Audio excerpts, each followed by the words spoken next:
Alright. Hi guys. I'm alive. I didn't die. um yeah. Anyway, let me know if the music is too loud.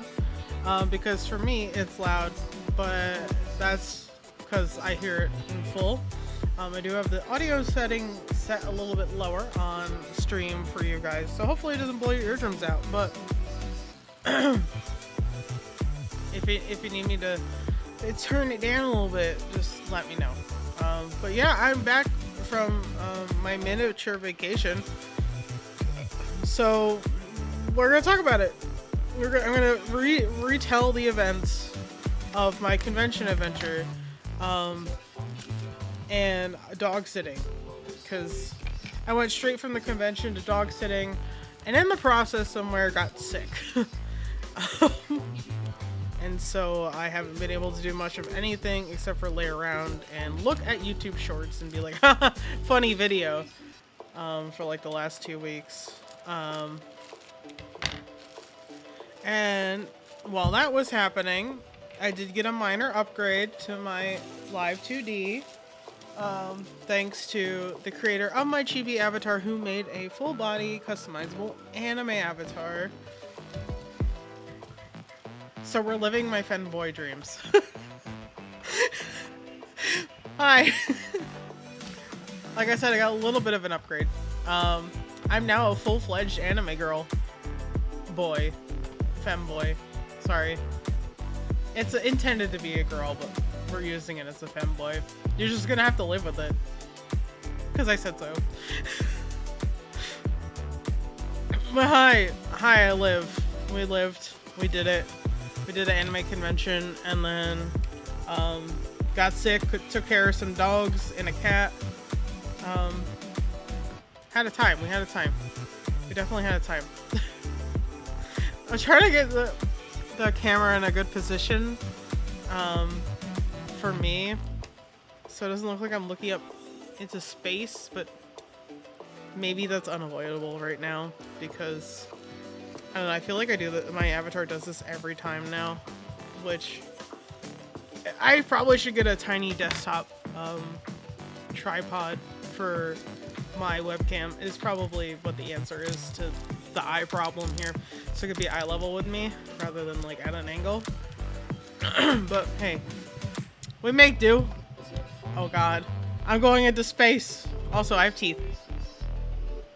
They're not rigged. Don't judge them. But I have teeth now.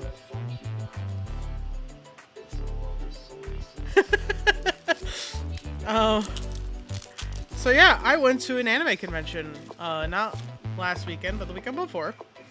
And then I proceeded to be sick afterwards. So let's start with the good stuff about an anime convention. While I open up these tiny doll props, they're tiny beakers. I'm very happy with them. I'm so glad I bought them when I saw them. So I went to a convention that's not too far from me, and I had intended to cosplay as Wanderer and Imbiber Lene Dan Heng, but my costumes didn't arrive in time. Actually, the unfortunate part is that when I came home on Sunday from the convention, guess what was there? My costumes in a box. So instead, in my last ditch effort to have something to wear, what I ended up doing was turning one of the black dresses that I own into a maid dress for the weekend.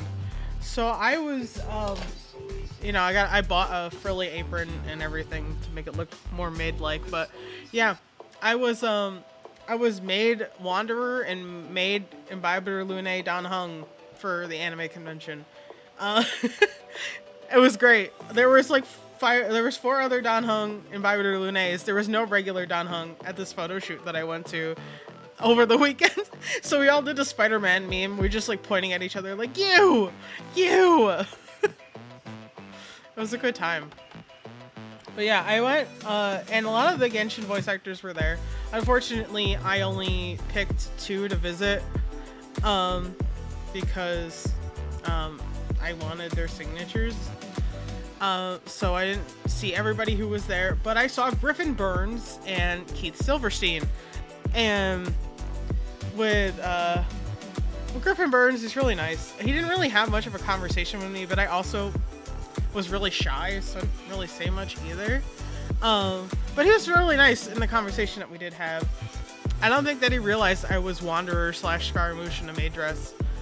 But the people in front of us he recognized were emo Scaramouche and Child. It was really funny.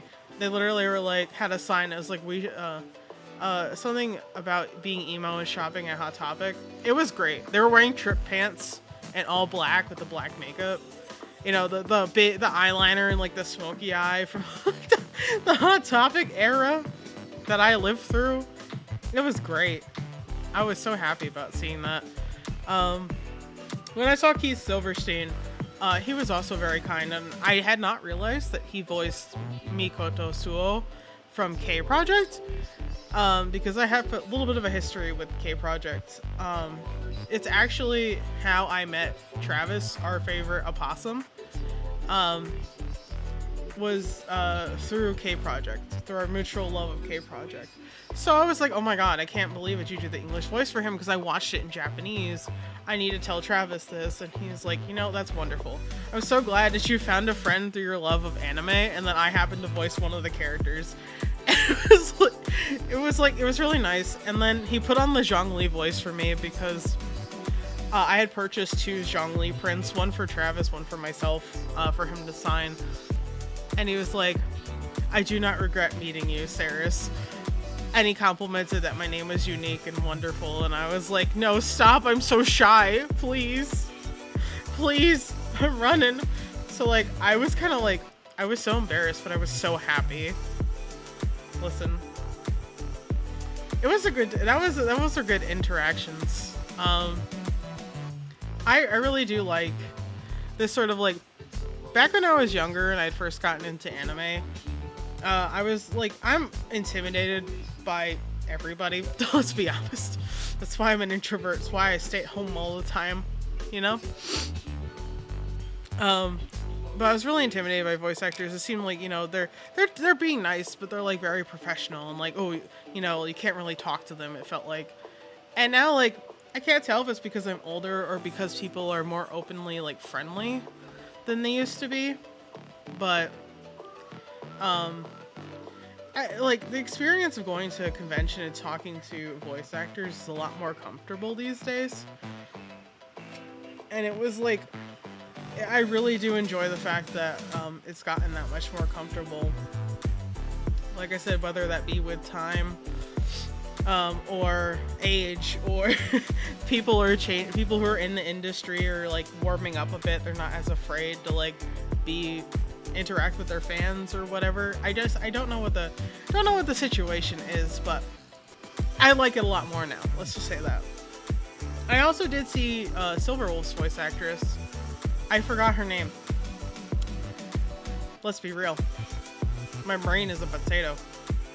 I went there to get a signature for Travis because he likes Silverwolf. He's a Silverwolf fan. Nerd. And, you know, like, you know, who's this? They go, who's this for? I'm like, for Travis. And she looks at me and goes, Travis? How do you spell that? And I was like, oh, just Travis, because she's like, oh yeah, you would think that somebody would know how to spell that, but like, sometimes somebody puts a Y in there instead of an I, which was interesting. I'd never heard that before. And then I told her, you know, Travis is my friend who isn't here right now, but he, you know, he really likes Silverwolf, and he asked me to get him a signature. And and I'm with Mari, and she's like, wow, you guys are such good friends. Travis has such good friends.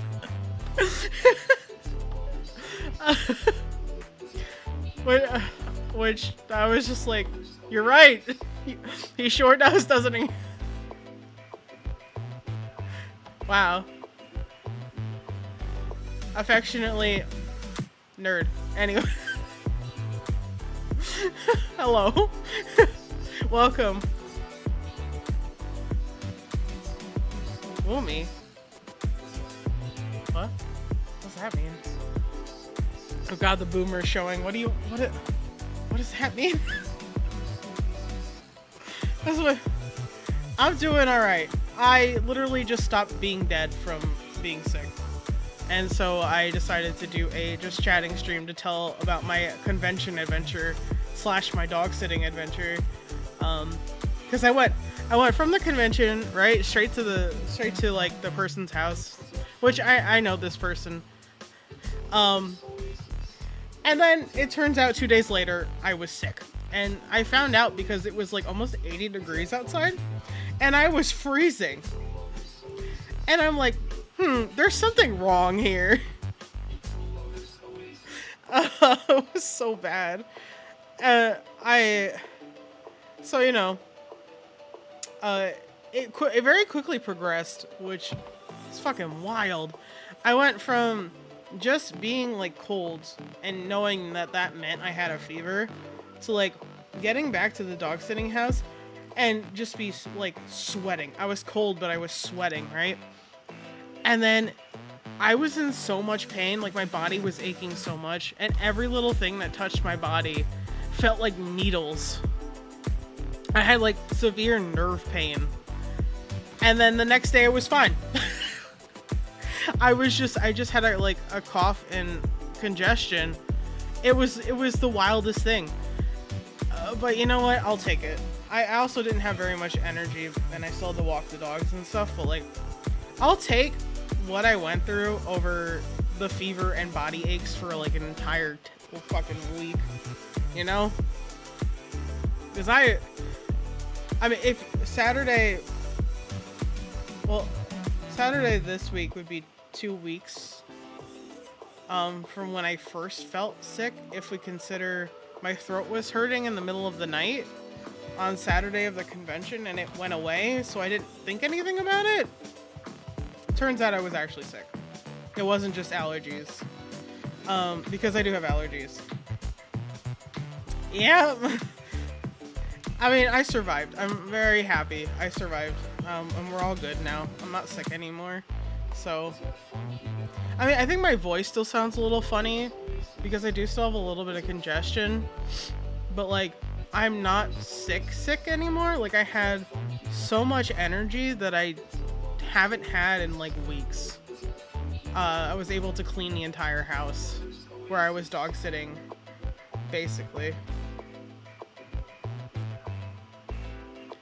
I know. Oh man.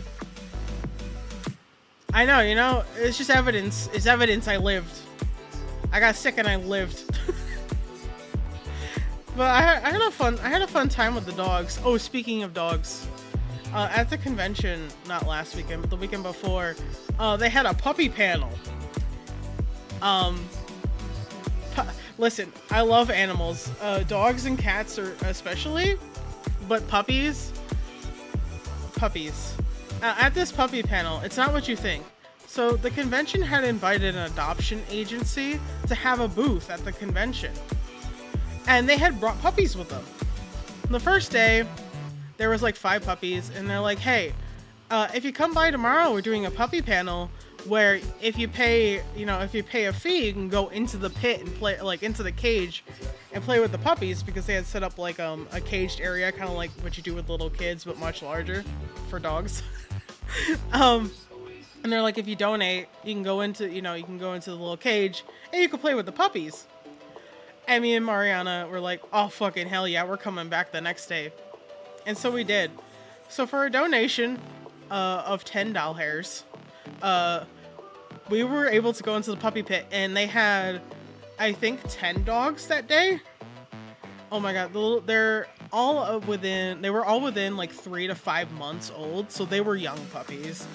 And they were so cute. They're all some sort of hound mix, because some of them look like foxhounds. Other ones reminded me of kind of like, it sounds weird to say, but like almost like a Basenji. Very narrow head, very narrow body, and like a long wispy tail. And they all had unique fur patterns, because they all were like the kind of like, you know, have you ever seen a tortie cat? Like it's a calico that's mostly black. Because basically the dogs were mostly black, but they had light brown stripes, like tiger stripes. They were the most unique fur pattern I'd ever seen on a dog, like in person. And they were absolutely adorable. It was like, I think it was like mostly girls, and then a few boy puppies, and then one of the other puppies had heterochromia, and one blue eye, one brown eye. Tiger dog, yeah, tiger dog. Tiger dogs are cool. And they all like wanted pets and they wanted food, and like they were like running around after each other and not really paying too much attention to the people, but we all were trying to pet them and play with them, and they would take the toys and like run off and be like, haha, losers, I'm gonna play over here. But it was the best like 10 minutes of my life in recent weeks. Considering I was sick. It was well worth my donation of $10 to be in a pit with puppies. It was a good time. I honestly was like, I want you guys to come back next year with more dogs. More dogs, do it. And they're like, yeah, actually this is really good because it like socializes the dogs, and also, you know, we get donation money. And I'm like, yeah, fucking hell yeah. Do it. Because you know, they have, it's a like a organization. They had a board. I know I wanted to leave with the puppies, but I couldn't. I didn't have enough room under the skirt, you know. The maid dress wasn't poofy enough to take the dogs. What a shame.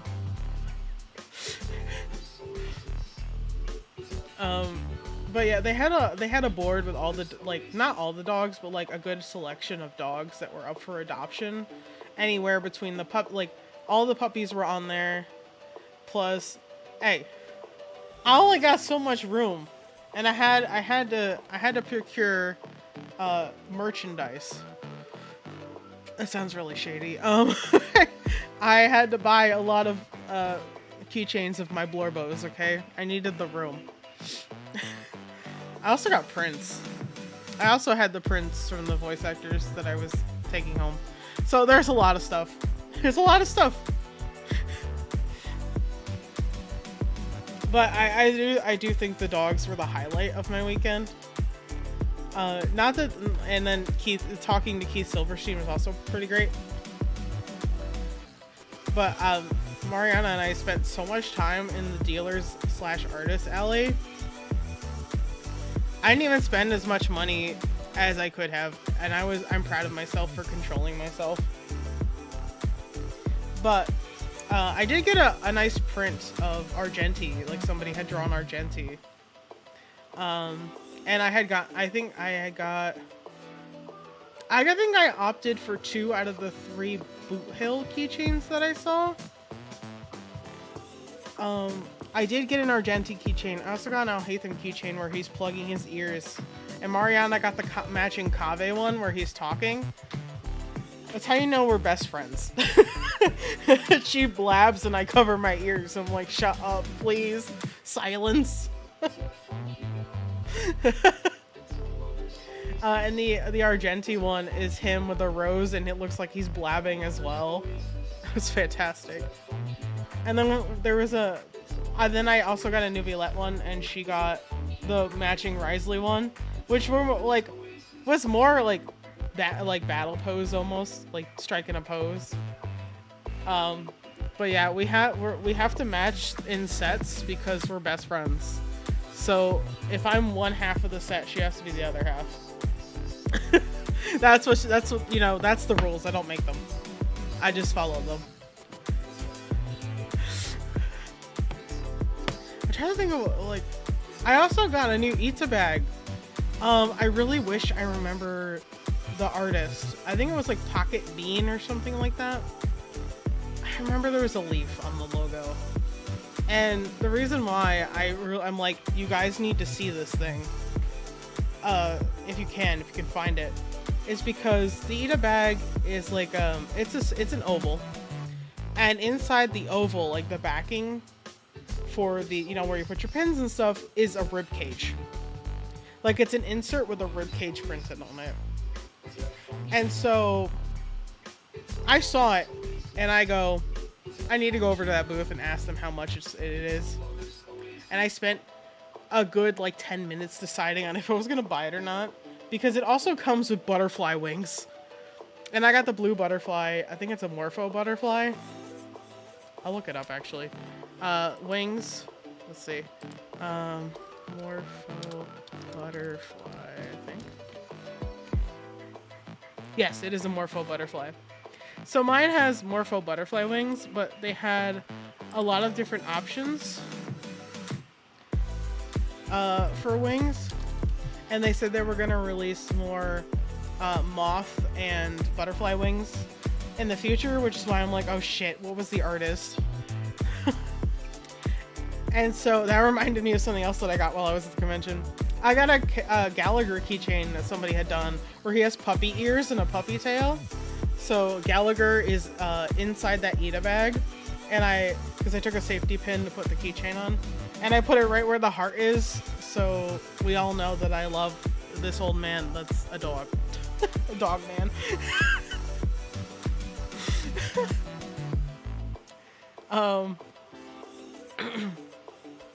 Yeah, money well spent. The Ida bag was like $120 with the wings, so it is a little bit of an investment, but it's made by an artist, and it's high quality. It's not very big on the inside, but it's like, because I needed a place to like throw my wallet and stuff. Because I was wearing a dress all weekend, and I had brought my own bag, obviously, but like, I was like, I kind of want to see if there's more Ida bags, because I have a lot of pins and stuff and keychains and stuff that don't have a home yet. And there was also like, somebody had a Xiao bird and a Yae Miko fox bag, and they sold out before I came back. I'm so upset. I really wanted the Yae Miko one, but I'm very happy that I found the butterfly one, like the ribcage butterfly one. Honestly, I am in love with it because it's my aesthetic. Yeah, I really wanted Yae Miko, but it's okay. We found another one. We found one that has butterfly wings, and I'm for it. I'm all for it. And I still have a lot of pins and stuff I need to put in it. But it has Gallagher, and then if you know the anime Kamigami no Asobi, if you don't, I'm not surprised. It's based off a dating game, an otome game, where basically you can date gods from different mythologies. And basically the premise is that you're a human girl and you're sent to this school by Zeus, along with all these other gods, to help them learn how to love humanity. But I have Thoth, Anubis, and Hades from that anime, like their pins in that bag, because reasons. And then, oops, sorry dog. And then I also have like stuff, like official merch that I purchased of, let me pull them out, they're right here. Which, the Ayato pin that I got, I'm gonna put in my Ita jacket, which, if you don't know about Jelly Pinch, who formerly was, I think,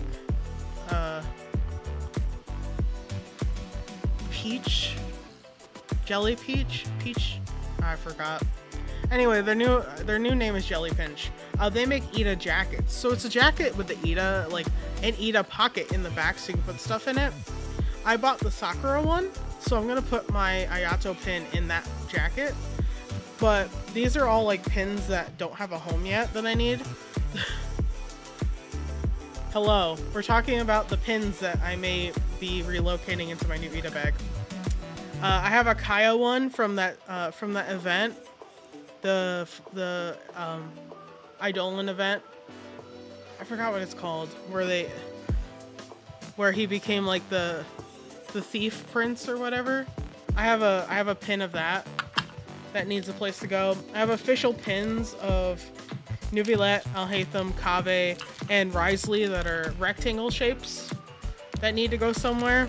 And then I have a 2-inch like button pin of Baiju that needs to go somewhere, Baiju might go in that bag, if I'm honest. But it's my pins. Those are my pins that need somewhere to go.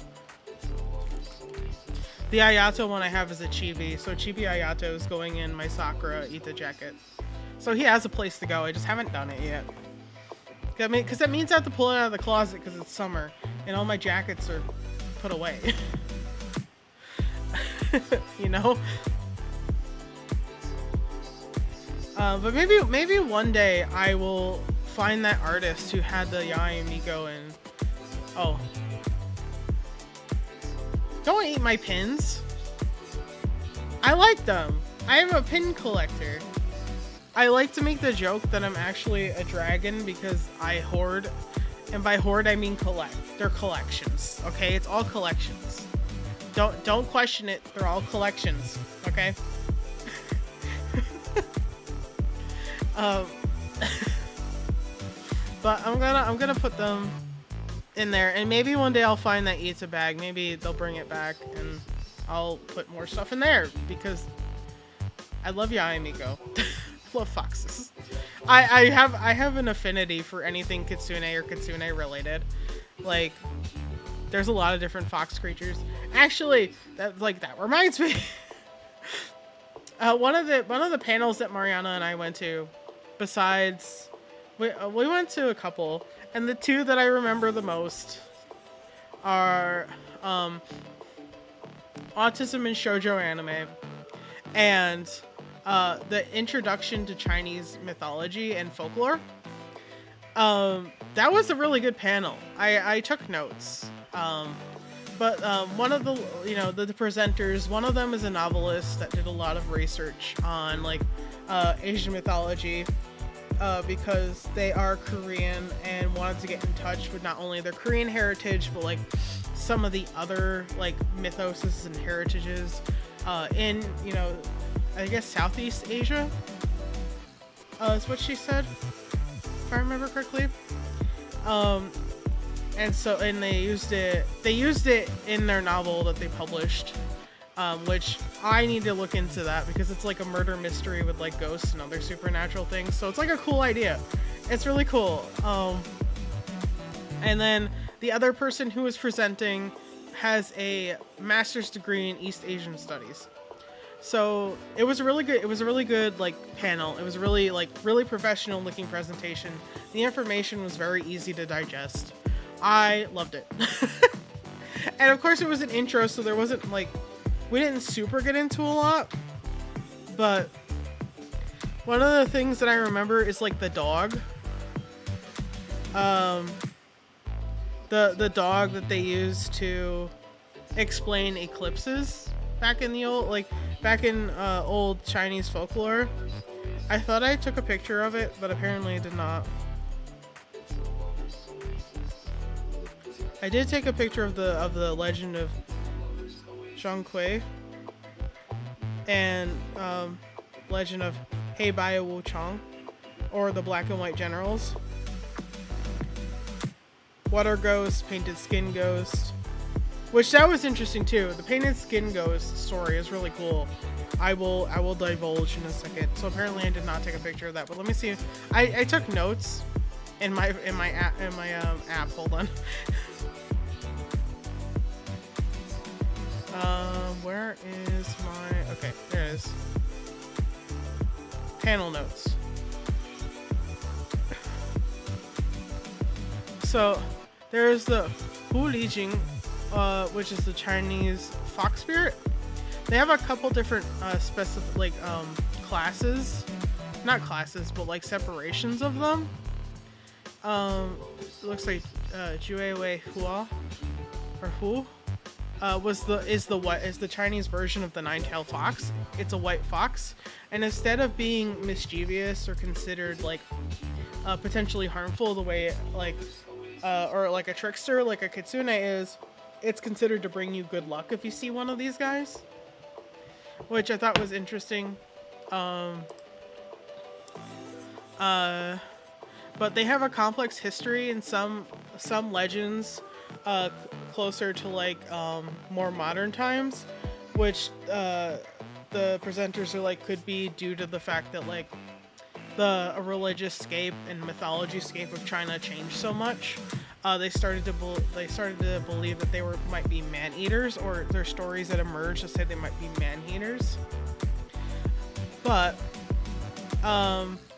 in other cases, instead of like being man eaters and being like evil, they also more recently have been considered to be they're force behind house hauntings or harmless hauntings in a home, doing harmless pranks to scare the inhabitants of homes, which is closer to what a kitsune is thought of, because kitsunes are considered trickster spirits, and the only kitsunes that are not are like the white kitsune, because being white kitsune means like you've been purified, and they're like the white kitsunes are also considered messengers for, I think, Inari Okami, if I remember correctly.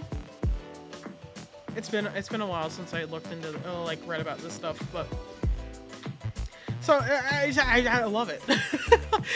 If you don't know, one of the things I'm obsessed with is myths and mythology.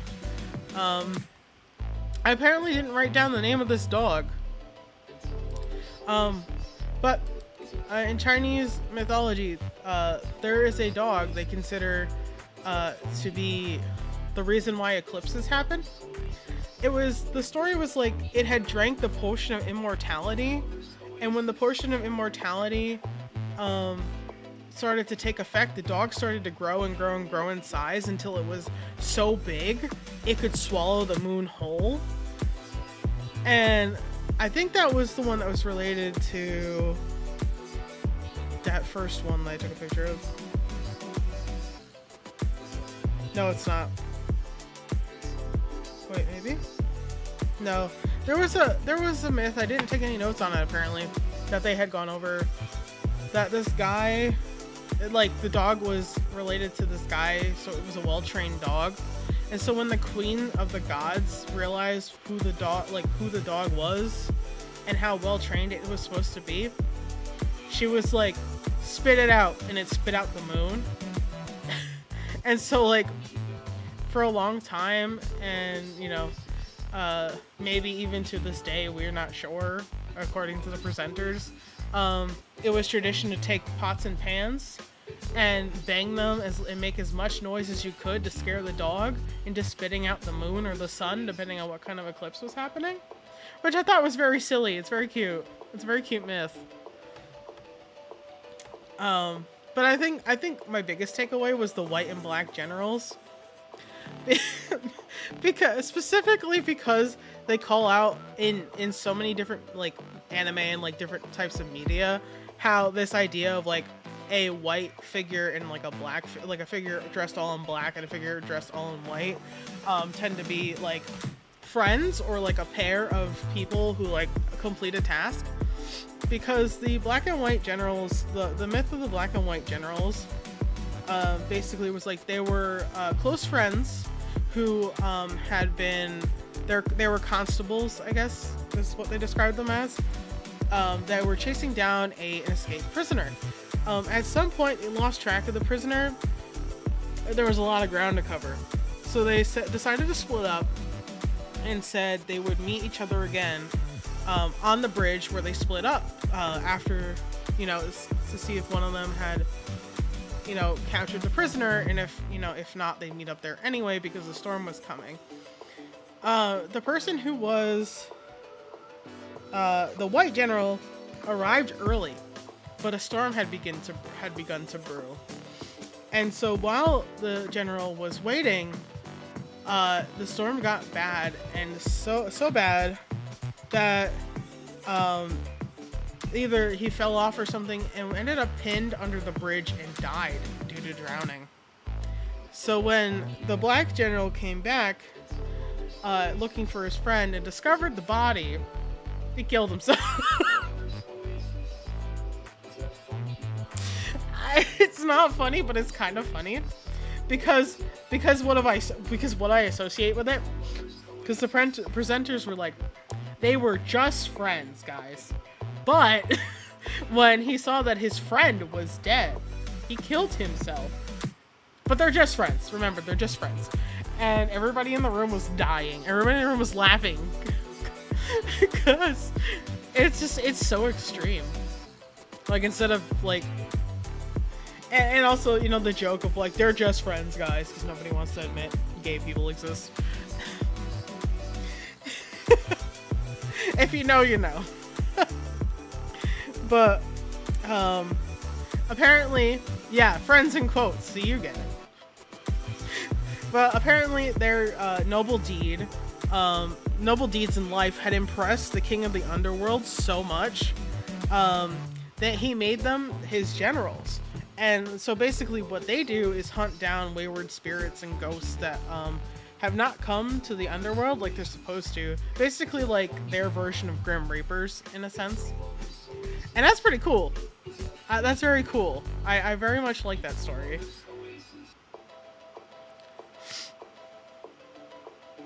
And like, I remember taking this picture I'm staring at right now, because one of the examples they put on here was like, I can't remember their names from the Untamed, like the live action version of Modazuchi. The guys in black and white who were friends who traveled together. And I was like, I have a friend of mine who did not come with us to the convention who also watched it, like also watched the Untamed and is like obsessed in Modazuchi. I took a picture and I sent it to them and I go, look, it's them. And they go, it's my Blorbos.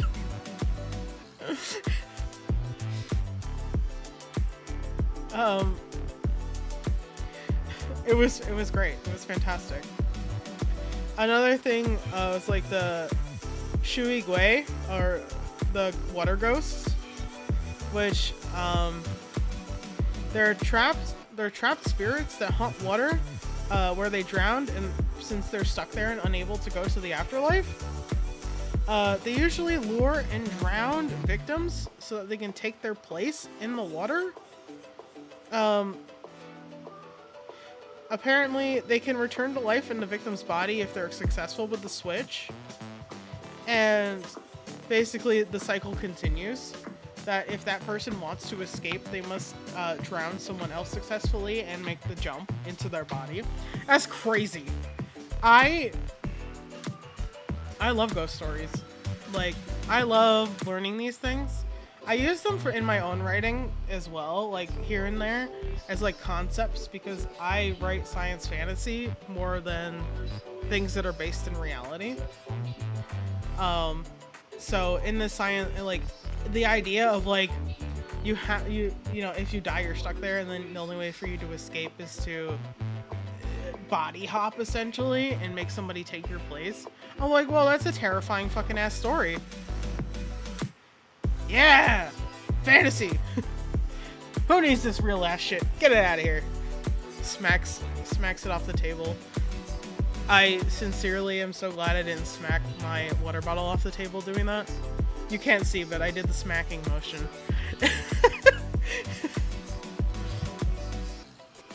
Oh, but yeah, there's a full... Yeah, real life stinky. You want to live in that fantasy life. That's why I play video games. That's why I'm an anime character on the internet in my free time. Because real life sucks. Real life stinky. But yeah, that was my favorite panel from like the weekend. It was really cool, and I really hope that they do more that's not just the basics. Because last year they did like a basic intro to Korean and Japanese, like yokai and folklore, like 2 different panels, and I really enjoyed those, which is why we went to this one, because it was the same presenters. I really hope that they do more, and I want to check out this book. I took a picture of the book so that I could go find it. Oh, I forgot about the Hapikwe, or the Painted Skin Ghost, which was actually my favorite story, but I'll get back to that in a second. Small Gods of Calamity is the book. That's the book title.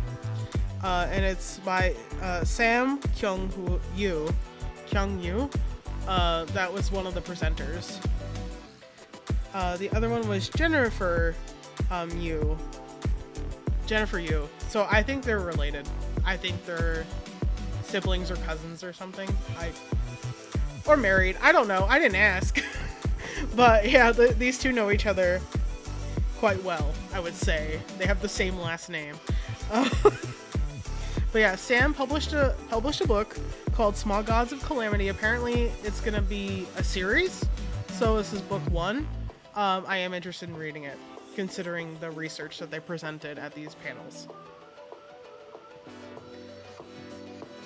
But let me tell you about the painted skin ghost before I forget again.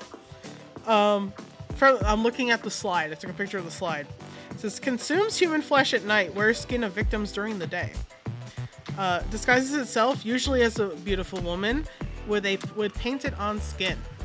And I remember them saying it's painted on because they literally at night, when nobody sees them, takes the skin off and paints facial features and other things that are not on the skin they have stolen onto the skin, because really they're just kind of like weird, gross creatures that are hiding in literally human skin that they've put together to make a human disguise.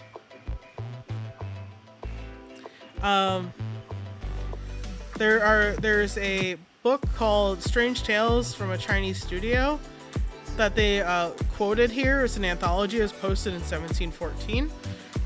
No, sorry, 1740. I can't read. Where there was a young married man who runs into one of these painted skin ghosts, and not knowing that it's a ghost, like starts to have an affair, and like this guy's already married, so like he's doing this in secret, and his wife finds out, and she's furious, and she's like, get rid of that woman right now, and he's like, no. I don't wanna. Yeah, ghost does.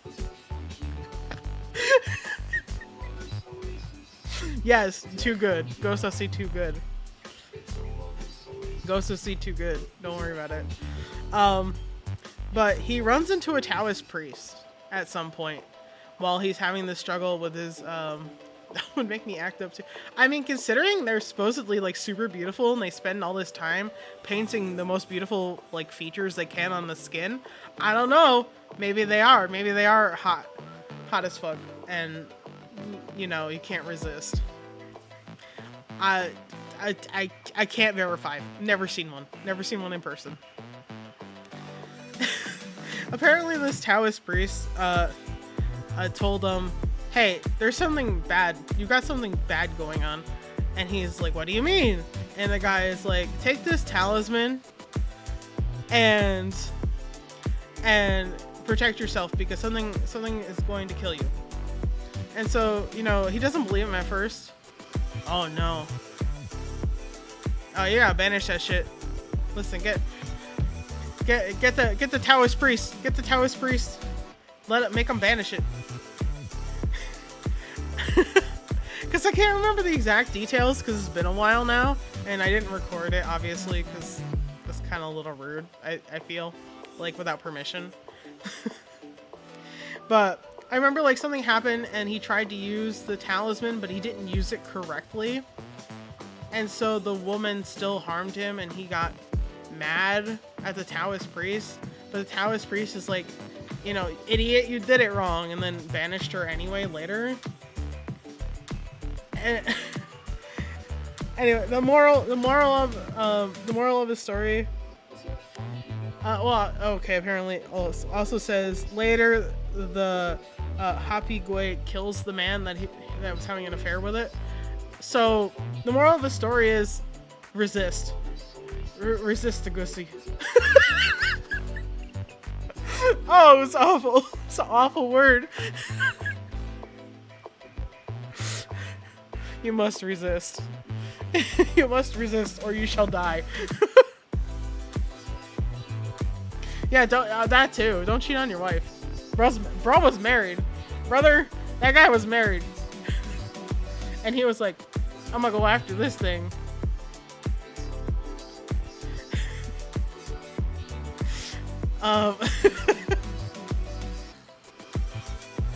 I mean, Yeah, in the end, he died anyway, so. Oh my god. I think the idea is that if they get you in their clutches, they'll kill you anyway because they need your skin, because the skin that they're wearing will eventually rot away.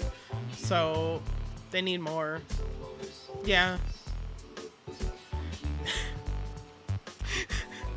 Listen, I sincerely want to learn more. Like, the fact that this, like, there was very little because it was only like an hour worth of time that they could spend, because like that was the panel length. It was just an hour, and there was like no way to get through everything, you know, or more than what they did in that hour's worth of time. I learned a lot. Obviously, I enjoyed it if I can remember that much of it. And I would really like it if they did some more panels like that, or like, you know, did more stuff. Did just do more stuff. I was really happy. I was really happy with the stuff. And yeah, I think that I will go purchase that book at some point. Small Gods of Calamity. Because I'm like, you know your stuff, and it's interesting. I wanna read this. And then after the convention, which the convention ended at 3 p.m. on a Sunday. Is that normal? I feel like that was way too early. I feel like usually it's like until like late, like not late at night, but like around dinner time, like 5-6 p.m. that things close on Sunday.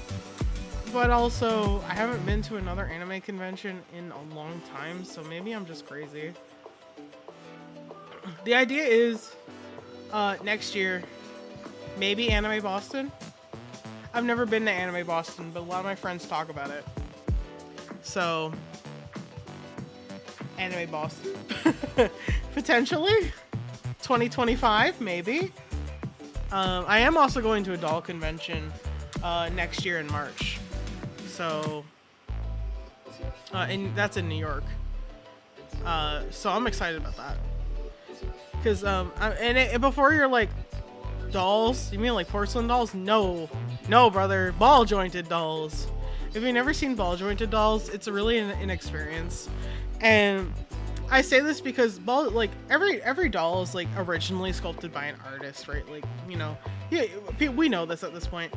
Ball jointed dolls are like all sculpted by artists, and like when we say that it's a company, it's usually like 1 to maybe 5 people, if they're lucky, working together to produce these dolls by hand. Because basically they use resin like they make a master, and then they do make mold, like silicone molds, and then they hand cast them in resin. So it's like a long process, and it's a very like skill involved it's a very involved process.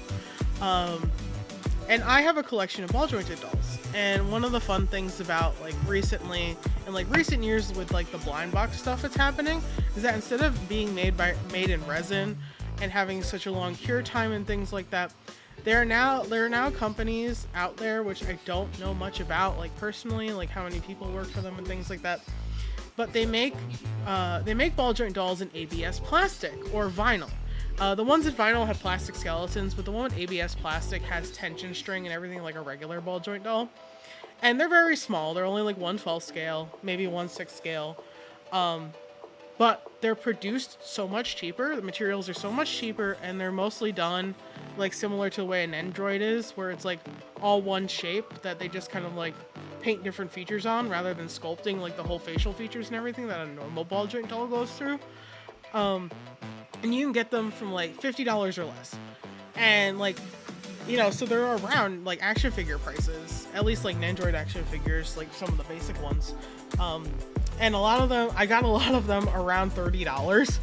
So I've just been accumulating them, but it makes like the ball joint doll hobby in concept a lot more accessible to a lot more people. Oh my god. Sorry, I'm dying. I got too excited. So, you know, as that hobby expands and is like more people are getting into it, there seems to be more and more conventions happening. This year I bought tickets for Resin Rose, which is in Oregon, but Due to some things that happened, I'm not able to go, so I have to forfeit my ticket. It's really sad, but you know, it is what it is. I can't help it.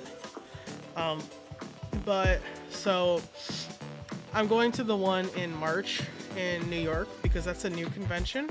I want to see what it's like, and like because it's in New York, there's a lot more public transit that's readily available when you go to visit, rather than Oregon where you have to like rent a car and everything.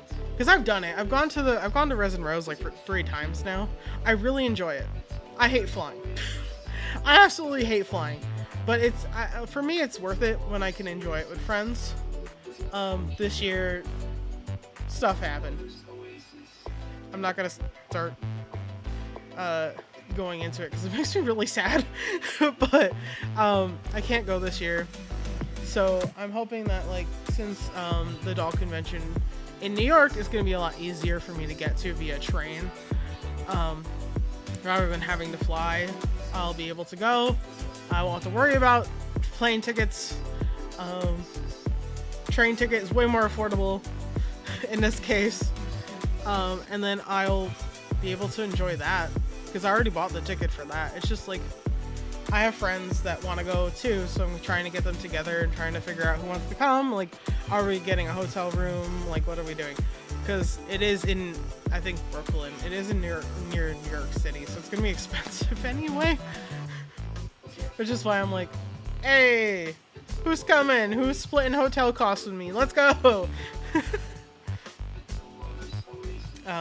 So that's I do have like next year plans for conventions. I really just want to go, like, the atmosphere of a convention like is so good for me. Like, it's so energizing to be in a space where other people are interested in the same thing I am and I can be a nerd with them. That I really would like to do it more because I really haven't taken a vacation for myself in basically a year. And so going to that convention is like not last weekend, like 2 weeks ago now, was a really good break, and it really energized me. And like I said, I went to photo shoots. It wasn't in full costume. It was a wig and a maid dress, but like I hung out with those Genshin nerds. I hung out with those Star Rail nerds. It was a good time, and I love it. Like I want to do it more. I love cosplay. I love conventions. I'm a nerd. I'm a nerd. I don't know what you want from me. But I can't wait to like make more plans to go to more conventions like in the next coming year, which is the goal. I needed a drink. My throat is very dry. Affectionately, nerd.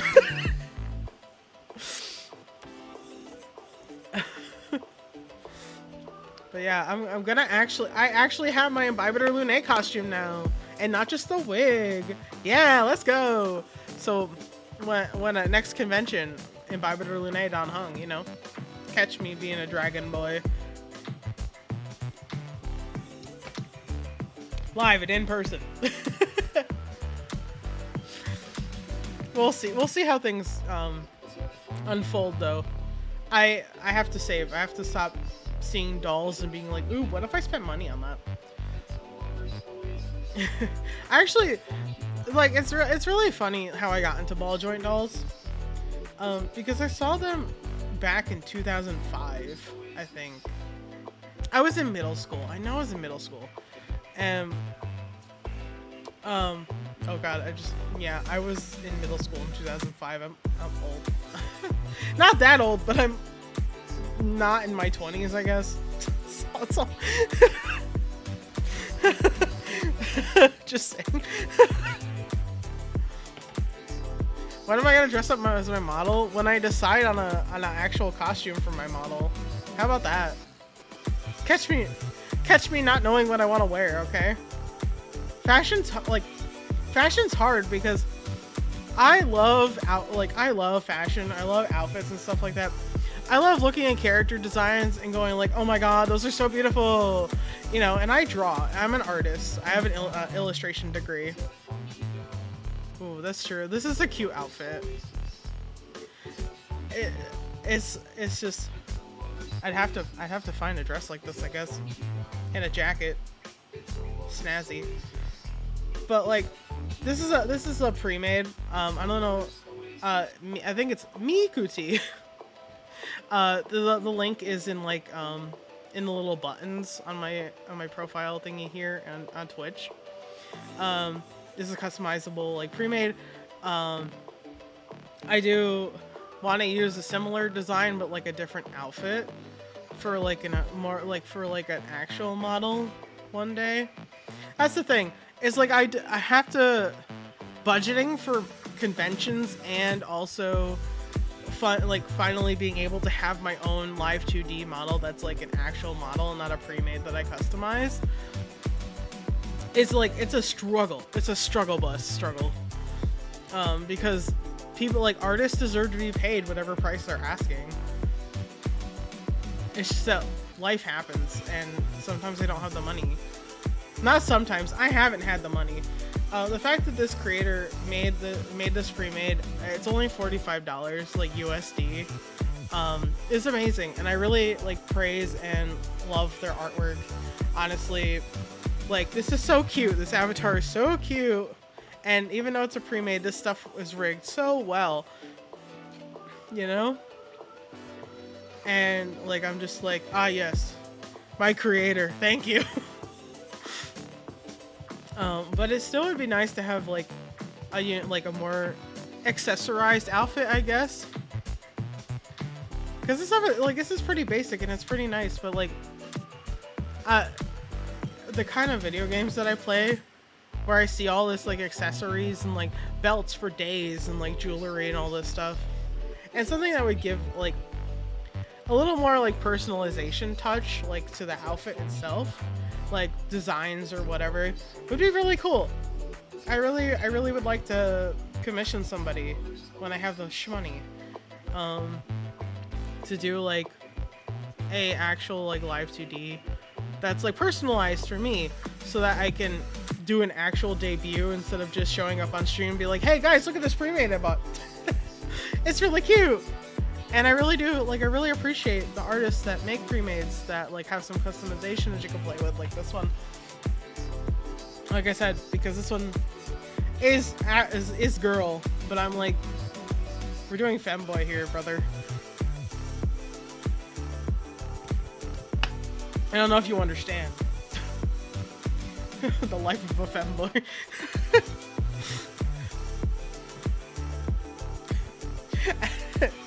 Joke, like, jokes aside though, I would like to develop a little bit more into like a personalized, like a little bit more personalized live 2B. Yeah, let's go. It's femboy hours. All days, every days. Thick thighs, I mean anime thick thighs. Not super thick, hold on. You can't even see it, the skirt's in the way. Which, she doesn't have, it doesn't have shoes either. It's just like socks. But I like the sock. I like the uneven socks, you know? Asymmetry. I eventually will, like, cause I started to draw based on the chibi avatar that I had, which, hold on real quick.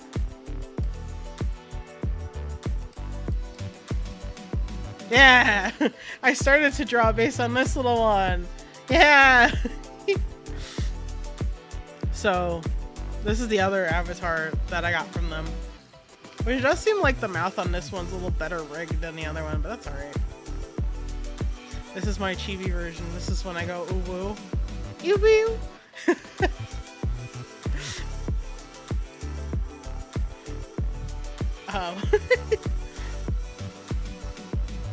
But if I would come, oh, I'm back. I live. I survived. But yeah, I would like to expand upon that design, like this design that I've obtained, that I've like created with the customizable live 2D. So it's like I'm in the process of saving up for like a commission live 2D. I promise. I have to find it. I also have to find an artist then that I like. That's the hard part, I think. And that's because I'm so weirdly picky. Cause like I like this style like a lot. Like the art style that this artist uses a lot. And there's probably other people that are do a similar style and it like I don't know if they take commissions this particular artist, but then if I had somebody that I knew I was going to commission, it'd be a lot easier to like set a goal to save for the live 2D, you know? Because right now I'm like, I don't know how much it's going to cost. It's going to cost an amount. It's going to take a while. So it's a process. It's one of those things that like now that it's not exactly quiet because I still have a lot of games that I want to get through, but like it is gonna cost a lot. I know. That's why I'm like I need to have like a number. Like it'd be really nice to have a number that I'm looking at to work towards, because once I have a number, like I can work with that, you know? It's hard when things are ambiguous, I guess, for me. Like, if that makes sense. Because it's like, I have to save. And then I don't, because I'm like, the number is not there. Kind of like with the anime convention, I did save up for that, so like, I had the money.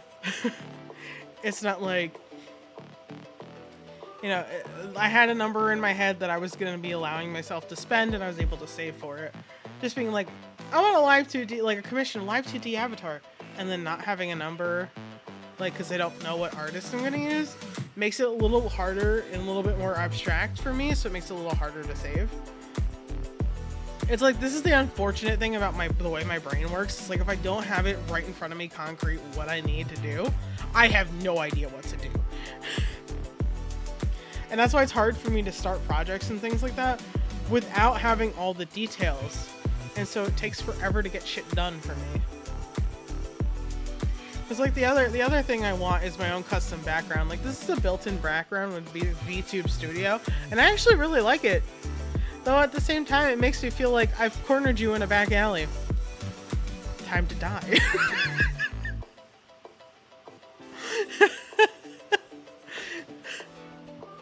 Which, like, technically speaking, I have it. I have the ability to make a background, like to make a static background.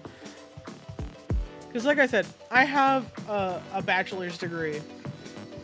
Oh no! No, the reverse corner. Oh no, I can't. Uno reverse card. Oh shit. I better run.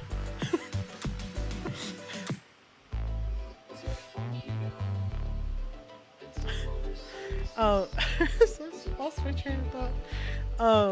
Oh, that's right. I have a bachelor's degree in illustration, so like, I am an artist, and you guys have seen me done some art streams before. Not a whole lot because it takes me forever to decide what I'm gonna draw. That's another thing. Anyway, so like, I technically could if I spent a lot of time. Which, sorry, I'm clinging glass. Sorry. I just accidentally hit it with my hand and I was distracted. It would take a long time, but I technically could do it myself if I knew what I wanted to be a background. That's the thing. It's like, what do I want? I don't know.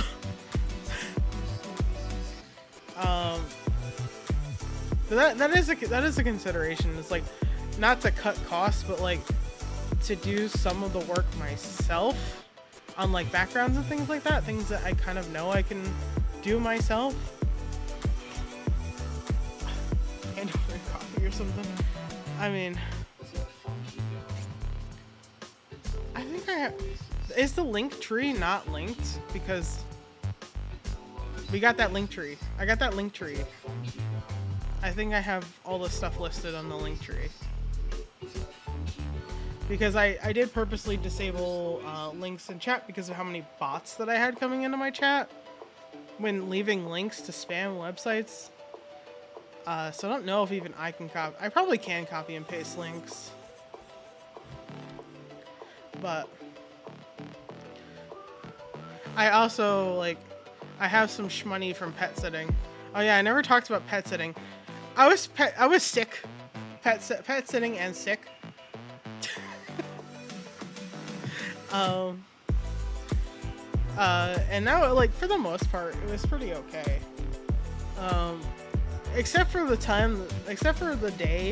night that the little dog had diarrhea.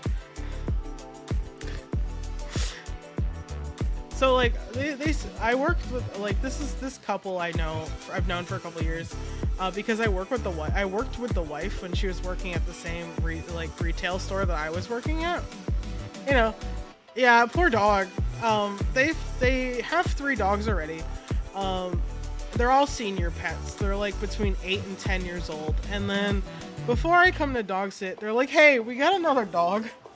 If you're okay with that, we're gonna go visit our kids. Like, can you come watch them?" And I'm like, "Yeah, sure. That's totally fine." She's like, "Before we leave, come over and meet the new dog, and I'll tell you about his routine and stuff." I'm like, "Sure." I come over, and this dog is so fucking cute. He's 12 years old. He's a 12-year-old Chihuahua, and he's missing some of his teeth. He had dental surgery. And he's just the quietest little guy. He's just so quiet. It's so weird. Because my little dog, if you know about dog, she barks a lot. I call her Princess Barks a lot. Because she bark. She loud. So when I met this little dog and he really didn't make any noise, I was very confused. He barked at me like twice when I entered the house the first time when I met him, and then never again. The whole time that I was there and like taking care of him, that little dog followed me around. Like, if he couldn't find, it was so cute. It was so sad. He didn't realize where I went when I went into the basement to do laundry, right? So he would start to walk around the house and look for me. And I was like, "Buddy, I'm right here."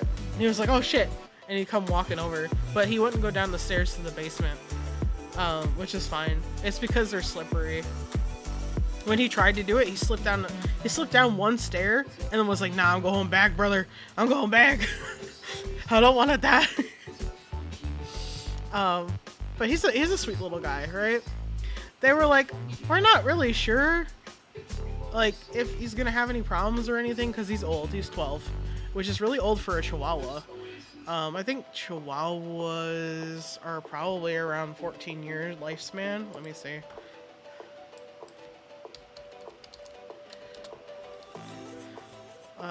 Life expectancy. Let's see. 15 to 20 years. Okay, so he's up there. He's definitely up there. So like he's on a diet of like boiled rice and like unseasoned cooked chicken right now because they're not sure after the dental surgery like how he's gonna be doing. And so, he's got like that kind of food that's like real food, but like not gonna upset his stomach. That's the joke, foreshadowing. So I've been feeding him that, and he was doing fine. He was doing great, nothing too bad. He just, instead of pooping in one spot, he walks in a circle when he poops. I call it the crap circle.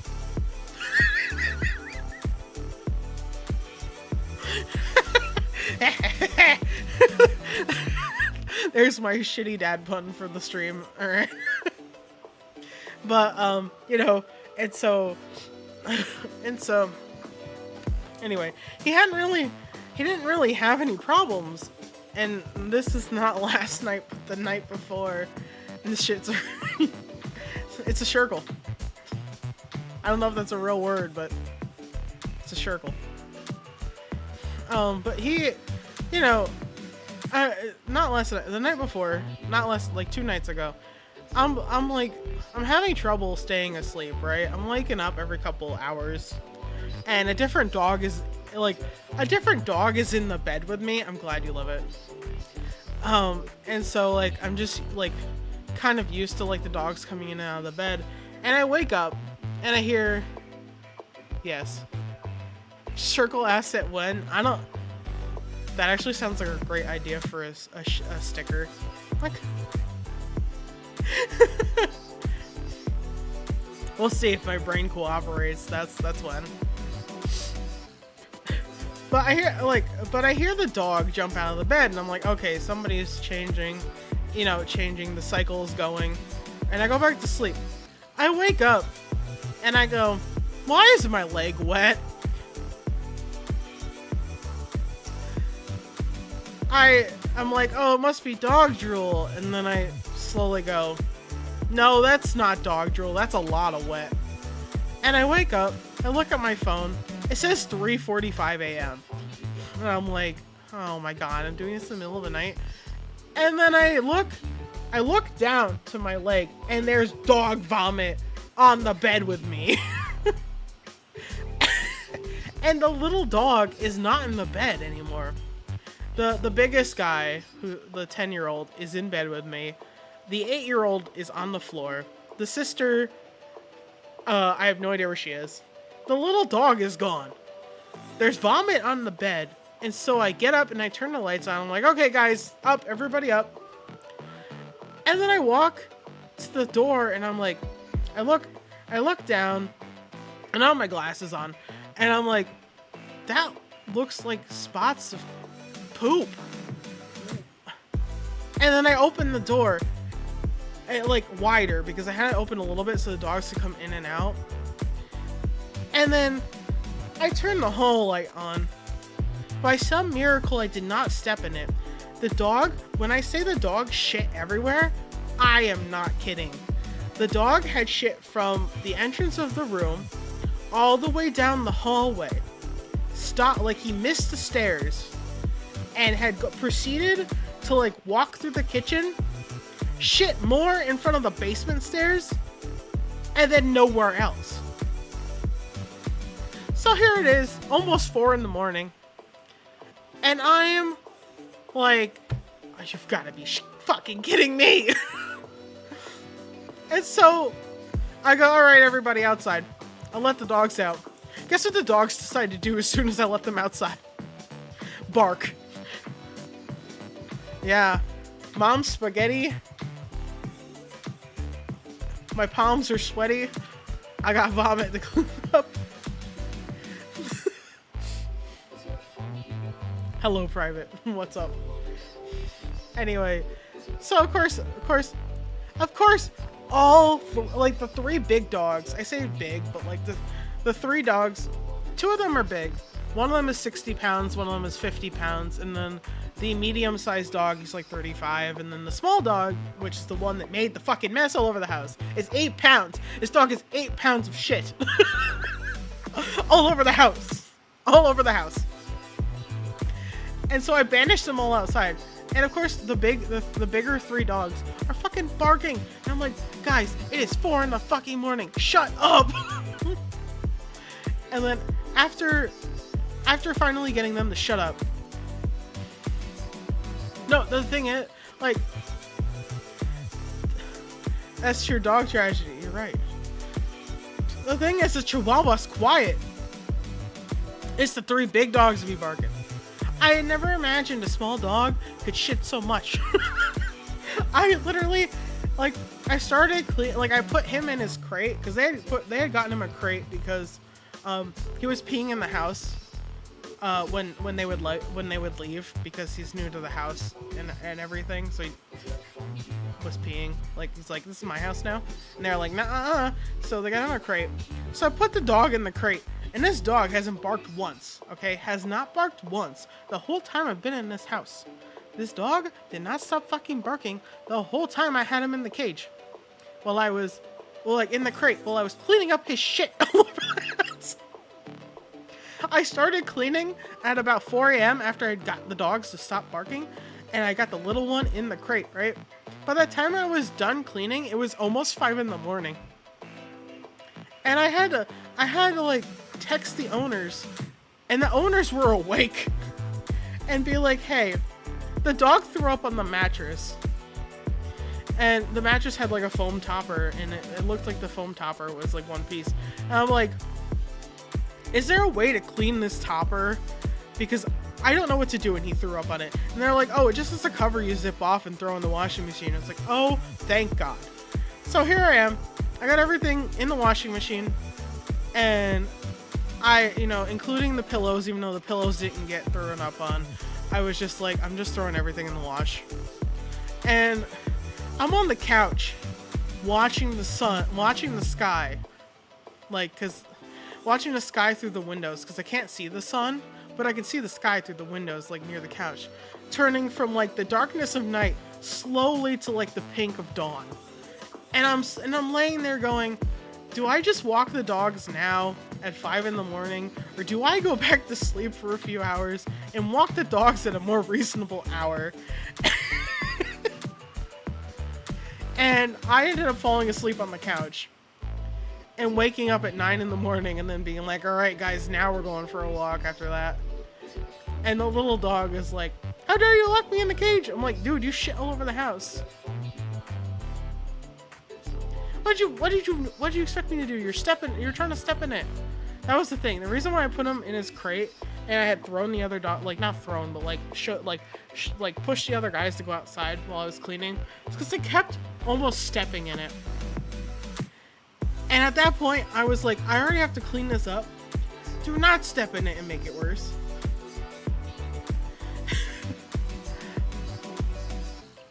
So that was the biggest adventure, I think, of dog sitting. Like, is it bad? It's like hilarious. Like looking back at it is so funny, even though it was awful, like to clean up and to smell while I was doing it. But like, it was kind of funny. It was kind of hilarious that like this little ass dog could do that much poop. And what's even worse is I can say that is not the worst dog mess I've had to clean up. The worst dog mess I had to clean up was back when I was in college. And I had 3 dogs. 2 of them were puppies. One of them was like, he was like 4 or 5. He was an adult dog. But we had changed their food all at the same time. If you don't know how much of a mistake that is, you will know how much of a mistake that is due to the stare. Don't do that. That's a bad idea. Needless to say, all 3 of them had the shits. And I was home on summer break from college. And I kid you not, even though I was taking these dogs out like constantly, they still managed to shit in the front hall, because we have like a front hall to the front door, like an entryway, I guess. They had managed to poop so much in that hallway that I was shoveling it out the front door with a fucking snow shovel because I was by myself. And nobody else was home, and I didn't know what to do. Somehow, this recent adventure with the Chihuahua is not nearly as gross as that.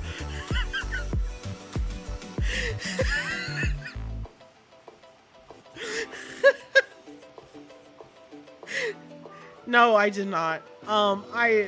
It was really hard because it smelled so bad.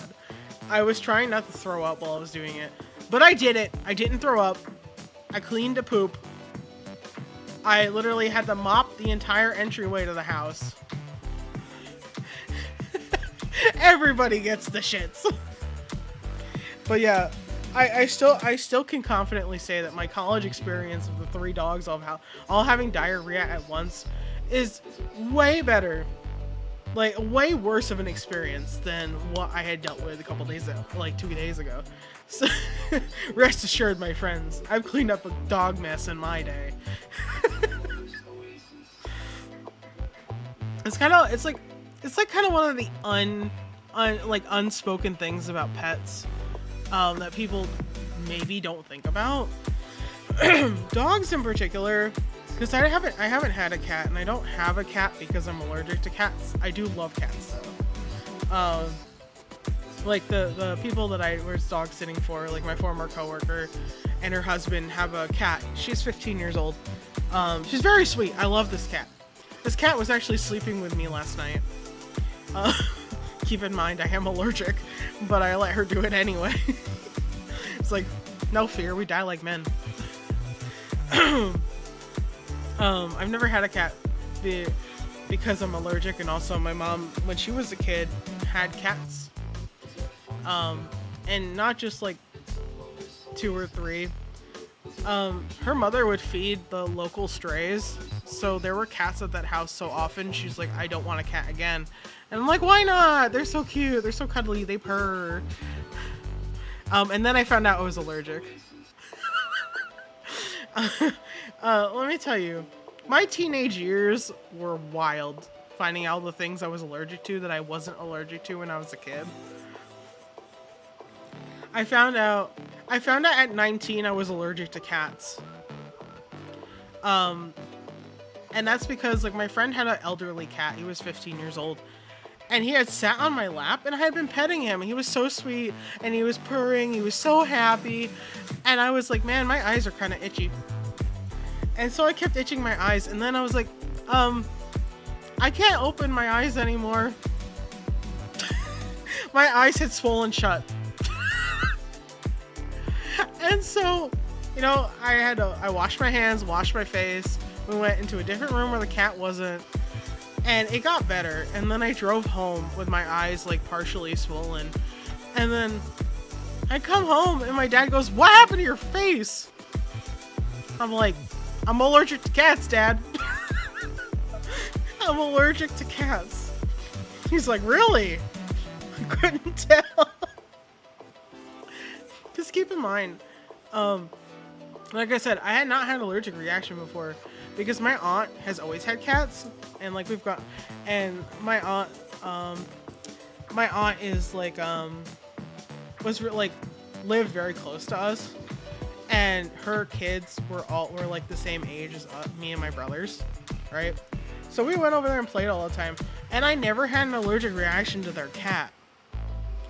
And then here I am, 19, and I have this massive reaction to like my friend's cat at the time.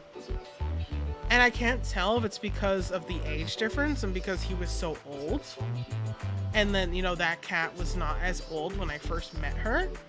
That maybe that's why I didn't have an allergic reaction, like because the dander wasn't as much in a younger cat. But I couldn't see. And like I said, I let I let the cat that I take care of sit with me and stuff. Like, as long as I don't touch my eyes, they're typically okay. My eyes were a little itchy last night letting the cat sleep with me, but it wasn't like they swelled up the way that they had done that first time that I found out I was allergic to cats. So I was like, whatever, it's fine. I just washed my hands and we were good. But yeah, I literally am like, I kind of want to do whatever I can to manage the allergies because I would like to have a cat anyway one day. Like I said, I love cats. I love dogs. They're like, and I think it's like because I've had such good experiences with both. I mean, yes, my aunt's cat unfortunately passed away last year. She was 21 years old. That cat lived a long time. But like, she was the only cat I didn't really have good experiences with. And it's because I was a kid. And I've learned a lot, like, as I've gotten, well, I won't say the only cat I've had bad experiences with. I had a friend whose cat only let her touch it.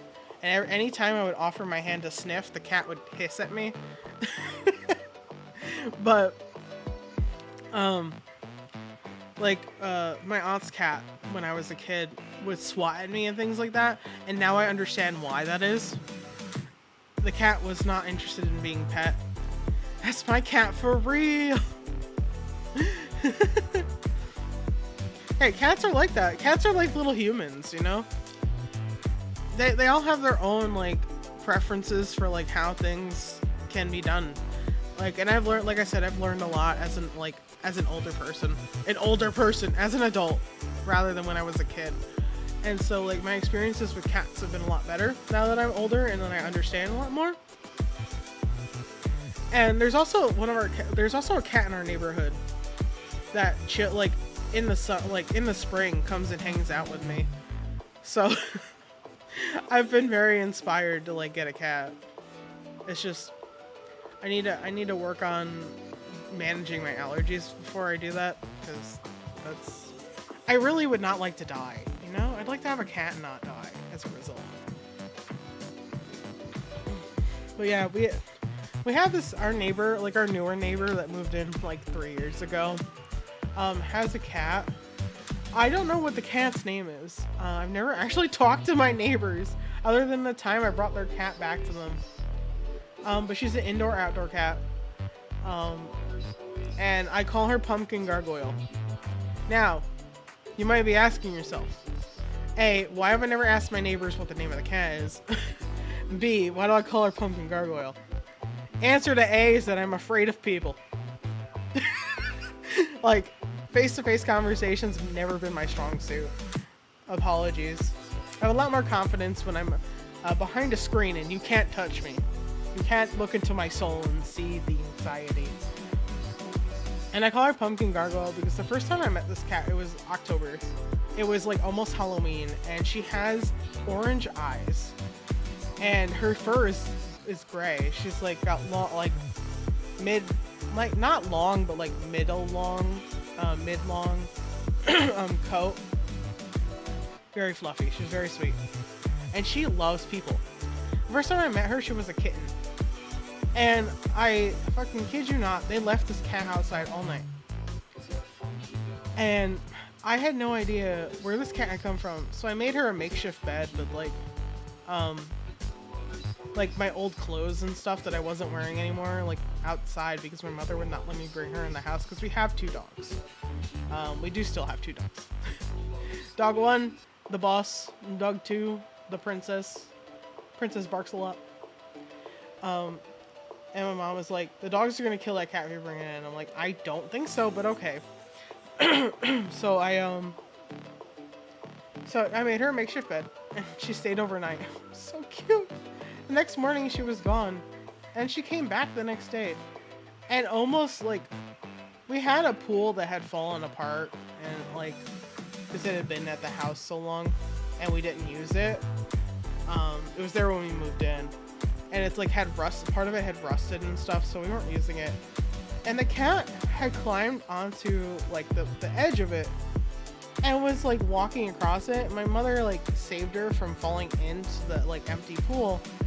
And then we literally sat there trying to figure out, okay, first of all, the cat came back the very next day. I feel like it's a lyric to something. Anyway, and she almost fell in the pool. Like, where, like, there's no collar on this cat. Who does she belong to?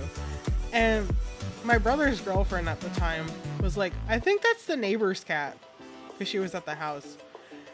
And I'm like, yeah? You think so?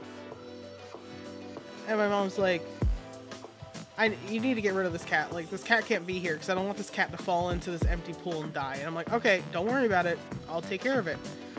I took the kitten. At the time, she was so sweet. She loved being in my arms. She would purr the moment that she saw me. I was like, this cat is made for me. You can't make me bring it back to the neighbors, but I did anyway. I go over to the neighbor's house, and I knock on the door, and I'm sitting there with this cat purring in my arms. I'm like petting her, and the father opens the door, and he's like, yes? I'm like, is this your cat? And he looks at the cat in my arms. He's like, oh, yes, yes, yes. I don't think he actually spoke a lot of English, unfortunately. So it was kind of, but I was like, here you go. She almost fell in the pool. And he was like, oh, thank you, thank you. And then like he took the cat in and like closed the door. and then I didn't see her for a couple days. And then she came back again. And she almost fell in the pool again. But I hung out with her this time outside, and, you know, later she disappeared. I'm assuming back to the neighbor's house, because I went inside, and came out and she was gone. But I've seen her a couple times. She comes around like autumn, spring, like, sorry, I'm still very mucusy. From like when it's like warm but not too warm and not too cold, and you know, when they let her out, and she hangs out with me. I go sit on the deck with her and she purrs and lets me pet her. And she is my friend Pumpkin Gargoyle. I do kind of miss that cat. I haven't seen her in months, but it also is summer and crazy hot. Like, it was 95 degrees today and I was fucking dying. I was melting. I was like, bleh. I don't like hot weather. Like, I don't like high temperatures. I'm a cold weather person, like, for real. Put me in a temperature where I can layer. I hate the heat. I'm a summer baby too. My birthday's coming up actually. Oof. But yeah, I hate the heat, okay? And I love cats. There's also like a cat cafe, a couple cat cafes that are not too far from me. It's like between 45 minutes and like an hour and a half, depending on which one we're talking about. Listen, the summer sucks. Summer sucks. I hate the summer. I've also gone to like the cat cafes and like I pay money, I buy coffee, they let me hang out with the cats for an hour, I go home. And it's a nice time. I enjoy it. It is too hot to do shit. I had to walk those dogs this morning, and even like at 9 o'clock in the morning, it was almost 80 degrees out. And I was like, somebody turn the sun off. Turn the sun off. I'm done. No more sun. Too hot.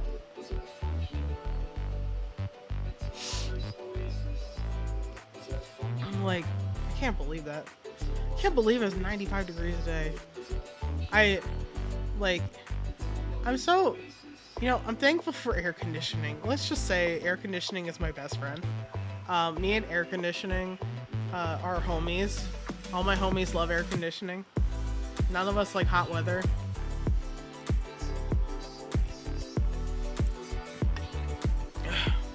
We all like the cold.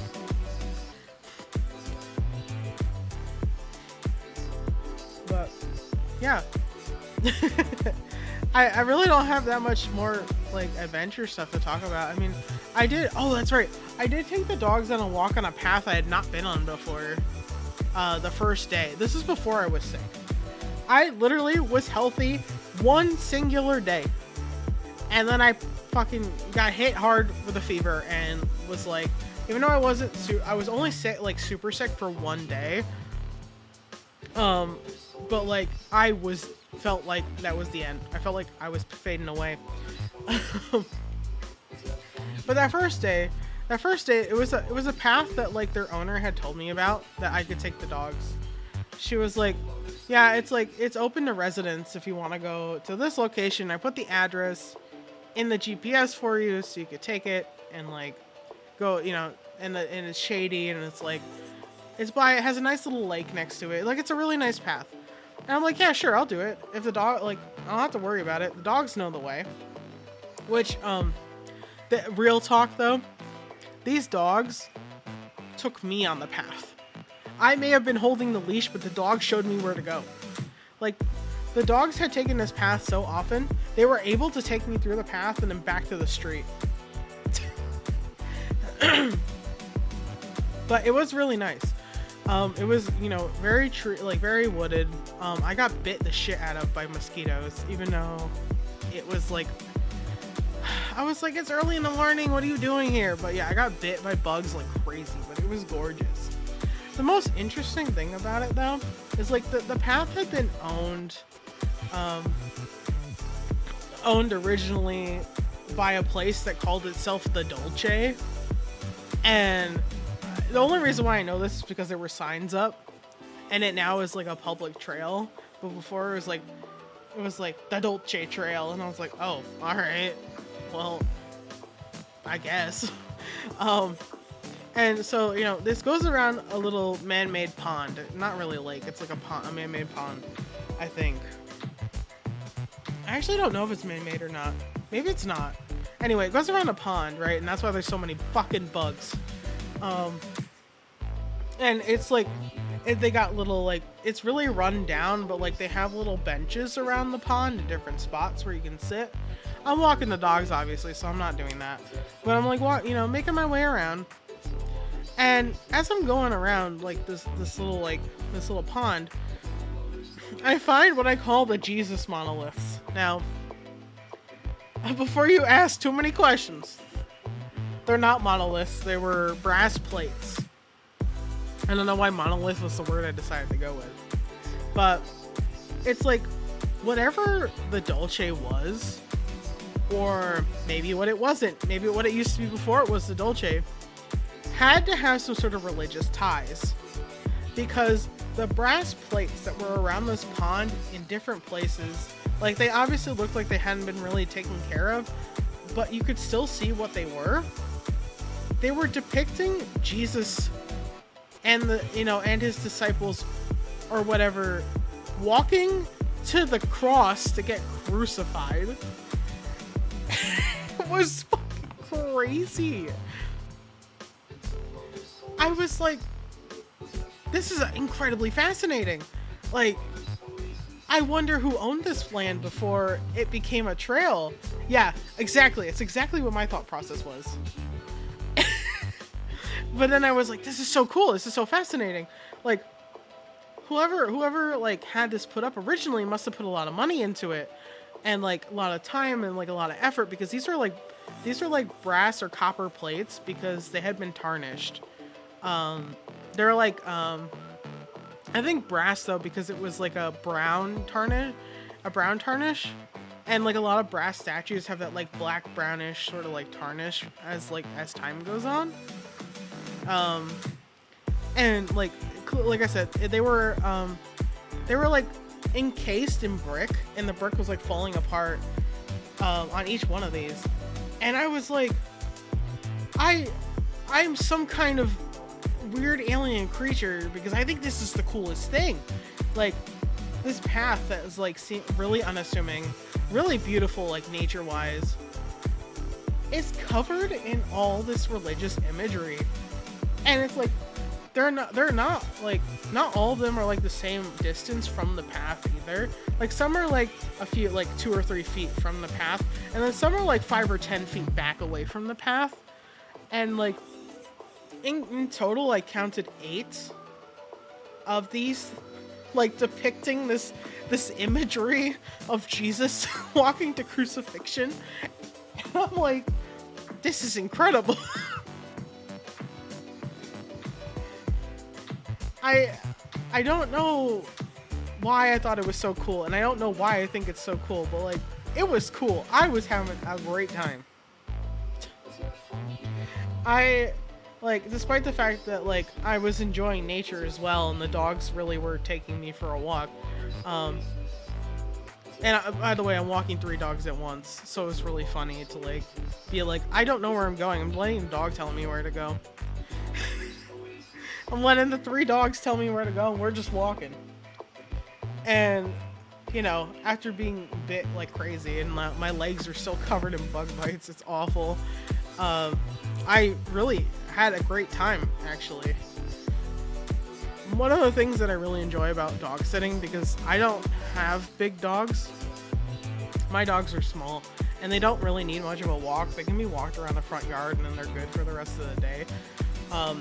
Is that I love going on the nature trails with the dogs, because like there's a lot of local parks in our area that have like dog specific like areas of the park, and then also have like paths where dogs are allowed to go as long as they're on leash, things like that. So like I really like dog sitting these dogs because I get to walk on these paths sometimes. And this particular path, I think, takes the fucking cake for like the weirdest, most interesting thing I found on a walk. Because the other one has frisbee golf like goals as you go along it, which is pretty funny. But it's not Jesus. It's not Jesus brass plates. It's not.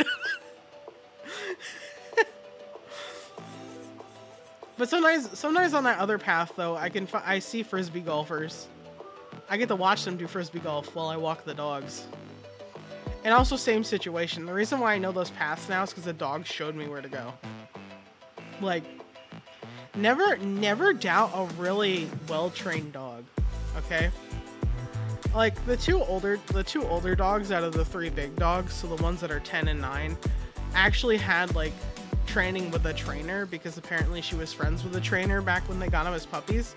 And so they helped her and her husband train these dogs.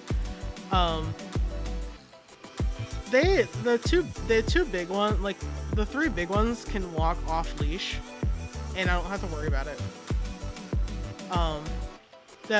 Even the littlest one doesn't go for walks because of how small he is. He's only an 8-pound Chihuahua, so like, yeah, he goes out to pee and that's about it, and poop, a lot of poop. But like, the smaller of the 3 big dogs, when you put in the big dog category, like the 35-pound dog, learned to stay with the other 2 dogs because he's afraid of being left behind. So I also don't have to worry about him because he always stays close to the other dogs.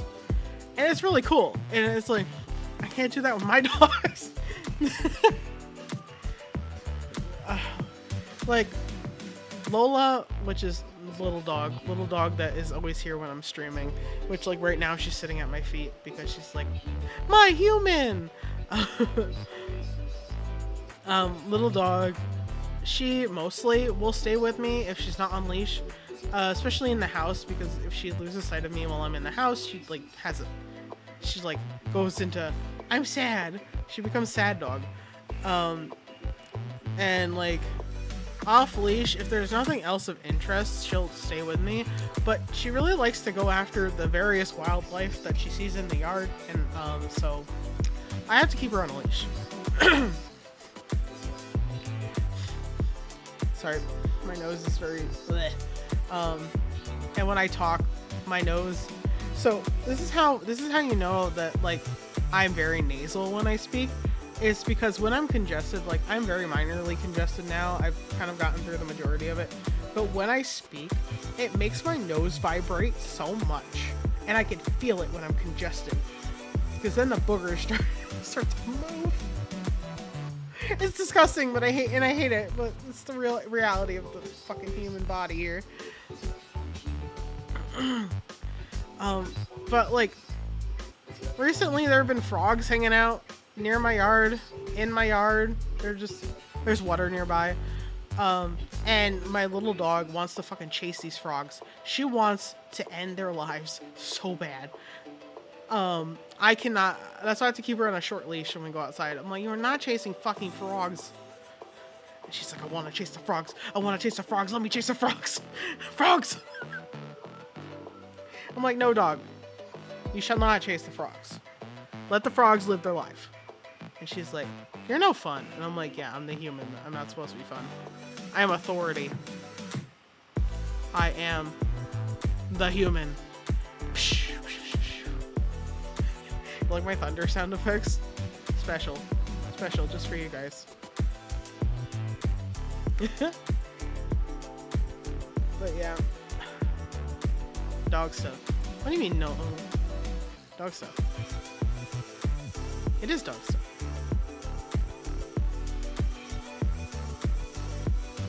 I'm kind of grooving to this song. Oh, sorry. I see the mistake that I made. You're right, you've corrected me. Thank you for the correction. I forgot myself. Speaking like this. Too much talking. Not enough anime. Not enough video game.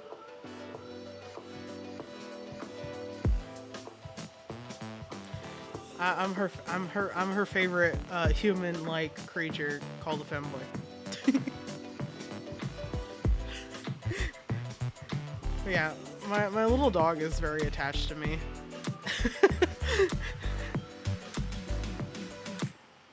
Actually, did she move? Huh. I wonder where she went, actually. She's not on my feet anymore.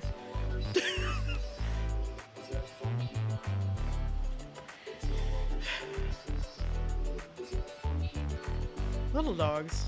Like, my first dog and my second dog were both beagles, so they weren't super small, but they're on the smaller side. And then my mother became obsessed with lap dogs. So we got 2 Cavaliers, and then now we have one of the Cavaliers we still have. She is a 14-year-old boss. That's Bella the boss. And then our little dog, I call her little dog, little Lola. She's a mix of a Maltese and a Cavalier King Charles Spaniel.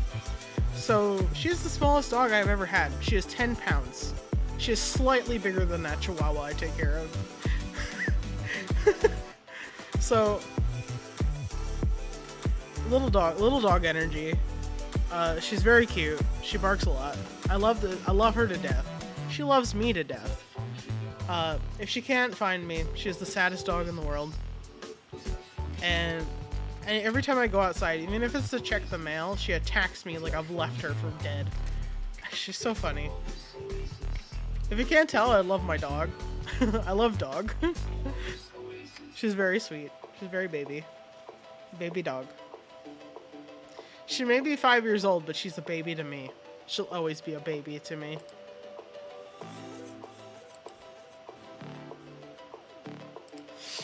Always baby.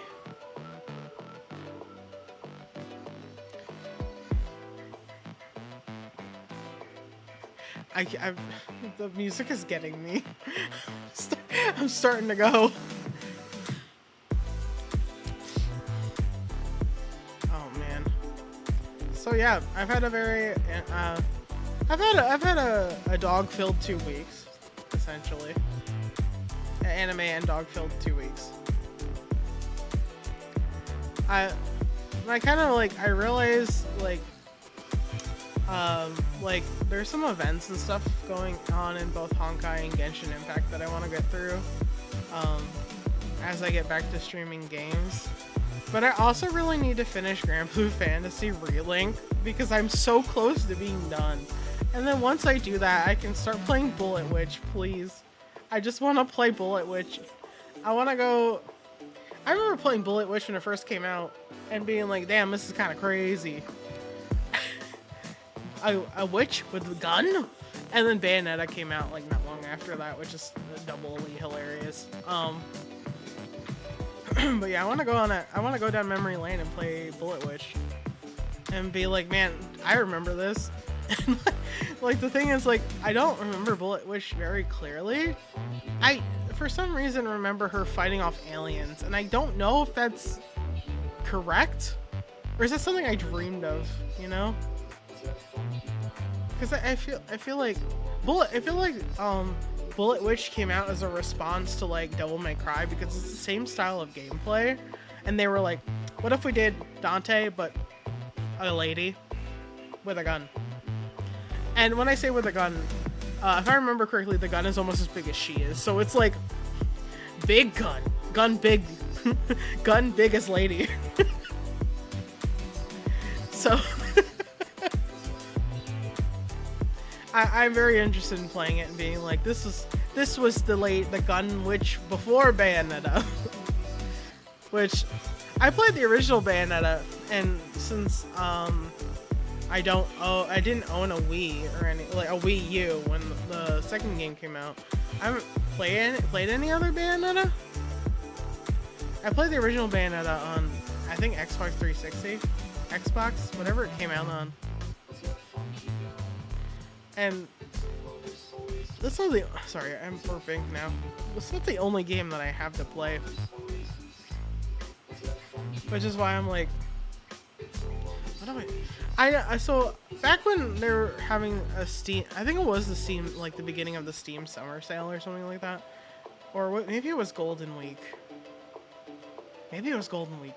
I bought a whole bunch of games. I spent $100 on video games that week. And I know one of the games that I also bought was another game from my past youngin' years, which it's really sad. You actually can't get the first edition of this game anywhere online. It's only hard copy, and I don't even know if I could stream it because I think it's PS3 is the most recent remaster of it, which that's still old at this point. It's Zone of the Enders. The second runner, which is the second game, I bought on Steam because it was like dirt cheap, and I was like, oh, I love Zone of the Enders, and so that's another game I want to play on stream because I never finished Zone of the Enders Second Runner. I finished the first one though. I miss Jehuti, and like because like Zone of the Enders has some of my favorite like mech designs. I don't know. I think Jehuti is really cool. It's like a dog. Again with the dogs. But yeah, if you haven't seen that game, Zone of the Enders is a mech game that like originally released in the PS2 era of video games. Both 1 and 2 were PS2 games. So it's really sad that the first one's not available digitally, but I do have the second one and I do want to play that. Let me see what else I have that I've purchased. Oh, the Nonary games. That's right. I have Zone of the Ender. Zero Escape, the Nonary games, Zero Escape, Zero Time Dilemma, and I believe I have all 3 games. I forget what the other one's called, but I have all those too. I could play that I want to play. I have Rental, which, from what I saw, has like Animal Crossing style graphics. Like the main character almost looks like an Animal Crossing character. It's supposed to be slightly spooky, so I want to play that as well. I want to check. Like I haven't checked it out, other than like looking at the preview images. I think it was free to play, which is why I got it. Because I wanted to play it. I wanted to play spooky games. Like, oh wait, did I ever buy it? Let me see. Did I buy the Fatal Frame game? Hold on.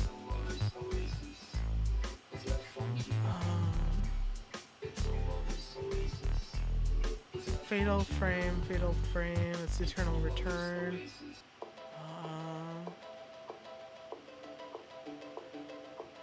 Content warning. Did I not buy it? I did buy Chrono Trigger and Final Fantasy VIII Remaster, which I keep saying I want to play that game, and I haven't done it yet.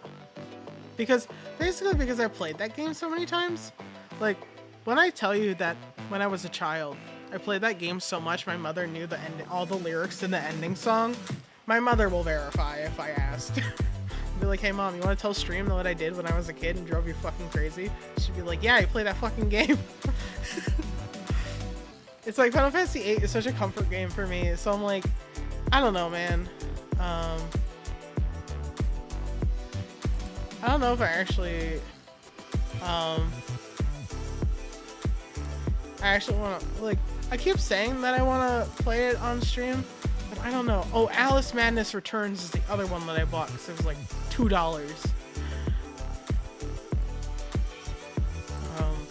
So that is another game I could have sworn I bought a Fatal Frame game. I'm still looking, by the way. I could play original Chrono Trigger. I haven't played that since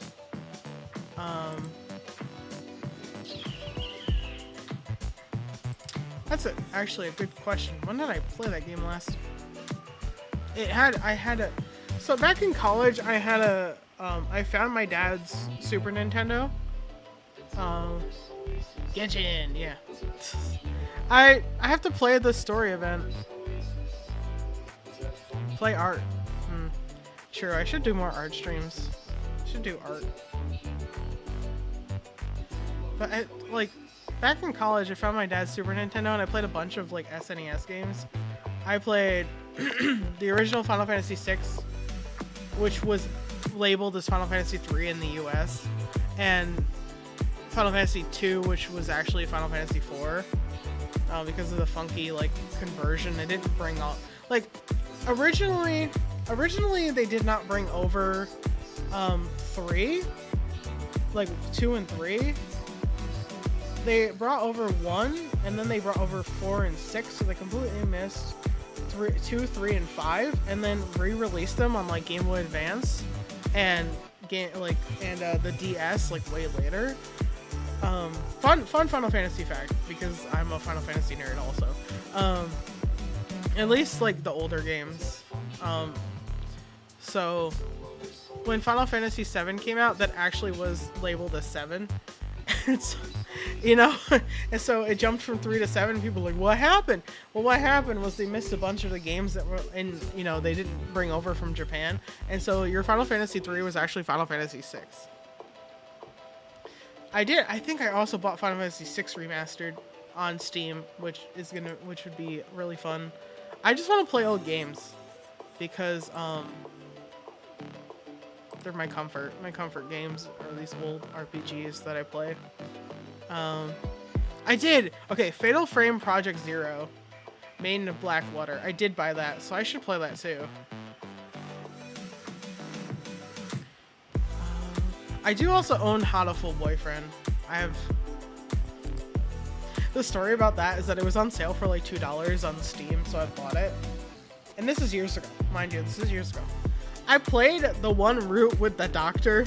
I got both his endings and I stopped playing. I said, I want the crazy bitch. I got the crazy bitch and I stopped playing. So maybe I should play that.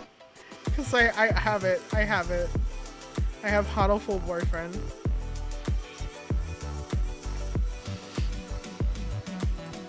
Yeah, birds. Date them birds. Out of context, it's hilarious. Also kind of weird, but it's not what you think it is. It's not what you think it is, I promise. I'm trying to see what other games are not Genshin and Honkai Star Rail that I can be like, hey, I'm gonna play this instead. I promise, I swear. It's a Hatoful Boyfriend. It's a game. No, it's a game. I promise. Don't bonk me. Put that bonk stick away. Put it away. That's his loaded weapon there.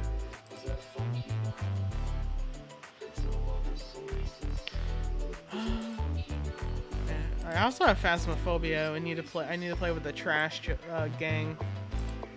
Because I think most of us have it.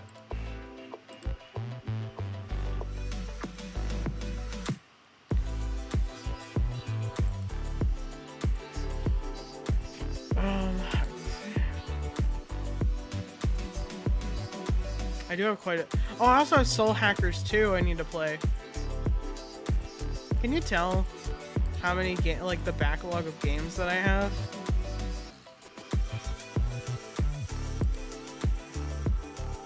Backlog of games. Oh my god. Yeah, I have such a backlog. That I need to play. Oh, Tales of Arise! I bought Tales of Arise! That's why I spent so much money. That's right. I bought Tales of Arise. Oh shit. I have so many games. I also have Code Vein I haven't even touched yet, and I bought that like 3 years ago.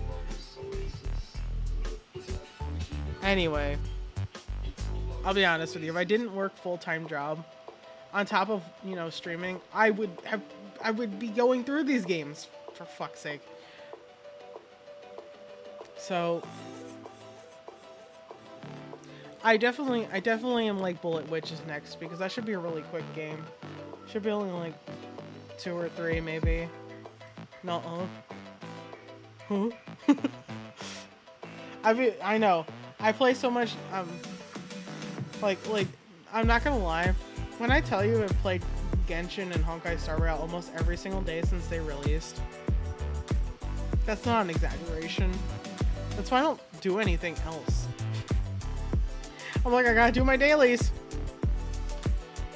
And then it's like, well, time to go to bed because I got work tomorrow. You know, I never get anything else done. Because I'm like, I'm just gonna play and do my dailies. And then I'll be done. It'll be good. I'll put it down, I'll be done. And then I end up playing for like hours. And like my 5 minutes of dailies or 10 minutes of dailies turns into like 4 hours of game time, and I'm like,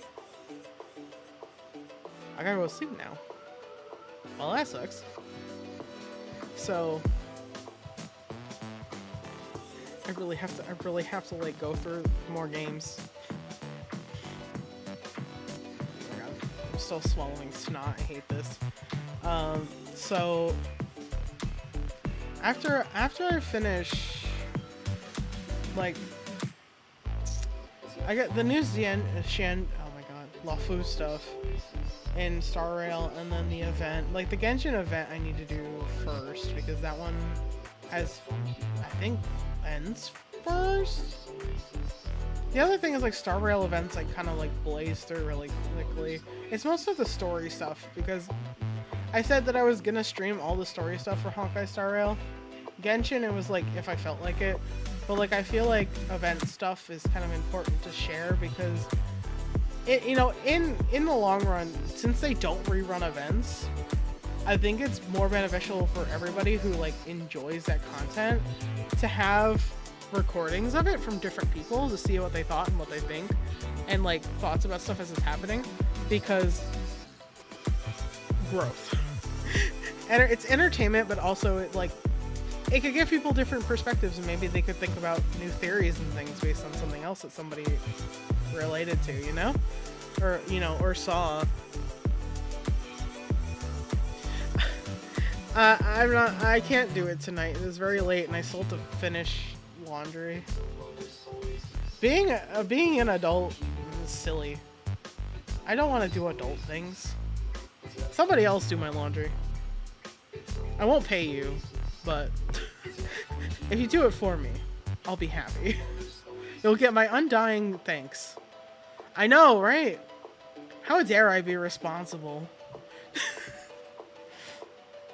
I ruined my own fun by being responsible. How dare I?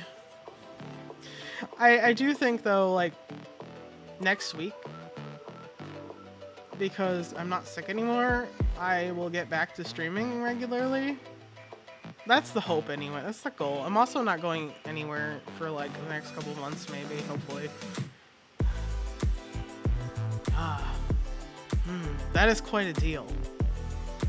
It's I'll consider it highly. Might be better than doing it myself. I kid you not, like, I throw all my stuff in the wash, right? Including my pillow. And my pillow got stuck in the washing machine, and it ripped it open. And now I have to go buy a new pillow tomorrow. Are you, like, I'm like, are you kidding me?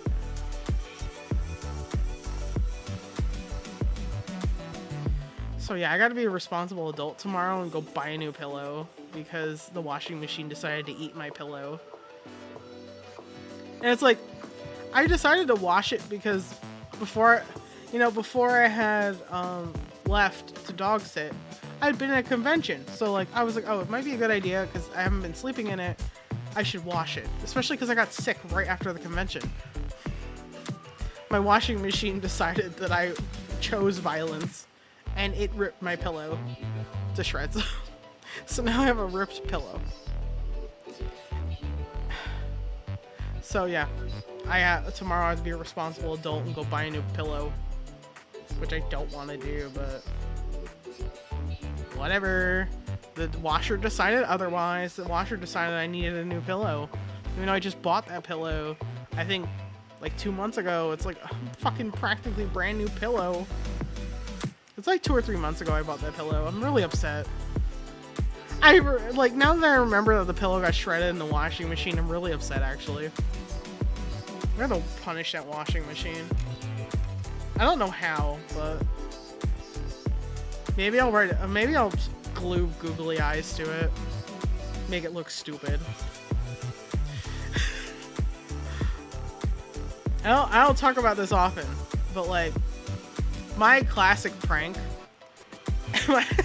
my prank of choice is to stick googly eyes to things when I want to prank somebody, because it's relatively harmless, and I never glue, or I always use like removable stuff so that like nobody's stuff gets damaged. I 100%, I want people to laugh. I don't want people to be upset at me. Especially don't want to ruin anything. But like when my boss, my boss went on vacation, like the week before I went on to the convention, right?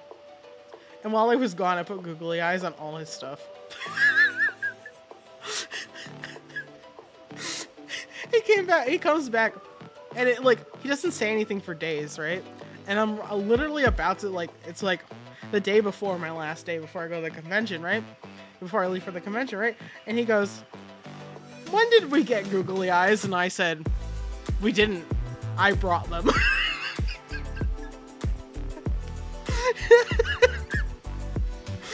Like this, I wonder if he was waiting for an opportunity to ask, because I've done this to him before. I've done this to him before. We have like a communal fridge, like, you know, a refrigerator that every employee is allowed to use, right? And what he like, you've probably like if you've watched any of our other streams where me and Mariana talk about our work at all, you'll know that this man drinks Coke Zero, and not just a little bit of Coke Zero. He has 7 bottles at a time at the store, like at our store, like where we work, right? Because I work at a retail like store, right? Oh my god. Okay, I'm done. I'm done dying. And one time, a couple years ago, I think it was like 2 years ago, almost now. He went on a vacation with his wife. I mean, he always goes on vacation with his wife. He loves his wife. He's so married. He's so married. He loves his wife so much. This man is so sweet. I decided that the best thing to do to him while he was on vacation with his wife is stick googly eyes to his Coke Zero in the fridge. And when I say this man has 7 bottles of Coke Zero, I don't mean like the 16-ounce bottles. I mean the 2-liter bottles. This man goes through at least 3 of them in the 3 days that I see him. Like, it's disgusting. It's like unhealthy. But anyway, I decided to put googly eyes on his Coke Zero in the fridge. And he comes back and he doesn't say anything to me, right? He doesn't say anything to anybody as far as I know. Like, as far as I know, he did not say a single thing to a single fucking person until I brought it up. And he found that bottle. He found the googly eyes in the bottle, because what I did was I put the googly eyes on it, right? I turned it back, like turned it around so you couldn't see the bottles, and I couldn't see the eyes, and I put it back where it was, so you'd never know the difference. And he found, when he took the bottle out, he found the googly eyes, and he stuck them on an empty bottle that he had in the recycling, like, because we have a recycling bin in the break room. And he put it on the counter next to the refrigerator. And I was like, oh, he found the first pair. The second pair I hid in his office. And it literally was there for months until he's like, all right, I have a job interview. Sorry, I'm so full of snot. Ugh. He was like, all right, I have a job interview in a few hours. And I was like sweating. And I was like, he hasn't found the other pair of googly eyes yet, guys. Do I tell him or what? And so I ended up running into the office, and I'm like, did you find the other pair of googly eyes? And he's like, what? I'm like, did you find the other pair of googly eyes? He's like, no. And I close the door. And I go, did you find the other pair of googly eyes? And he looks. And I see him look above me. And then he sees them. The 2 googly eyes I had taped to the door with painter's tape. And he just starts laughing. And I'm like, I'm sorry, I needed to tell you before you had an interview in here with the door closed. And then the interviewee saw these eyes and was like, what is going on here? So that is how I had googly eyes in my boss's office for months, and he didn't notice because he never closes the door.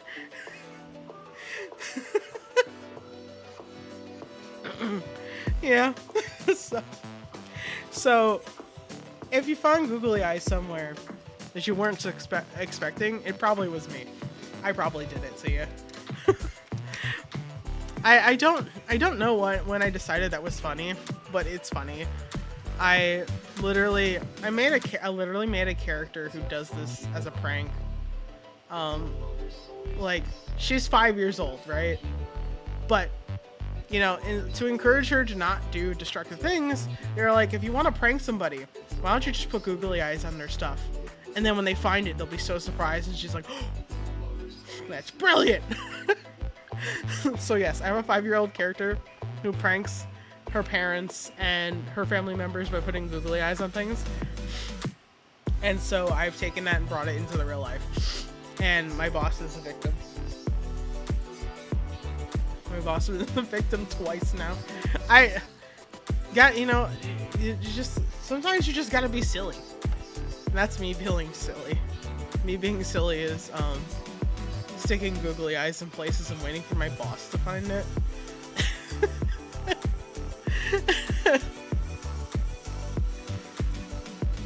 It's a great prank idea, like, honestly. And like I said, I try to be, like, as respectful as possible. Like, I do not want to destroy anything. I don't want anything to be ruined. I don't want anybody to get upset. So what I do is I usually, like, put painter's tape on the back of it, because that stuff is, like, not really sticky. Or, like, poster tack, like, something that's going to come off really easily. And I put that on the back of the googly eye, and then I stick it to surfaces. And so nobody is super upset. Like, last time, like, he had a Subaru mug in his office that he got from the dealership when he got his new car. Mind you, this man did not want to get a new car, but then he got in a car accident, and luckily he's fine. He's fine, everything's fine, but he had to replace his car. So they gave him a Subaru mug at the dealership when he got his new car, right? And everybody kept commenting about how much they hated it. So when he was on vacation, I put googly eyes on it. And he didn't say anything to me for days. It's on his desk. He hasn't used it once. And he just doesn't say anything. It's been staring at him probably, it probably still has the googly eyes on it because he just doesn't interact with it. It just sits on the desk. I'm gonna go back to work after being sick. And the googly eyes are still gonna be in the office. And I'm gonna be like, bruh, thanks for keeping them, but I did it to make you laugh. Like, I do, like, I am very fortunate that, like, everybody at my workplace, with a few exceptions, like, pretty much gets along.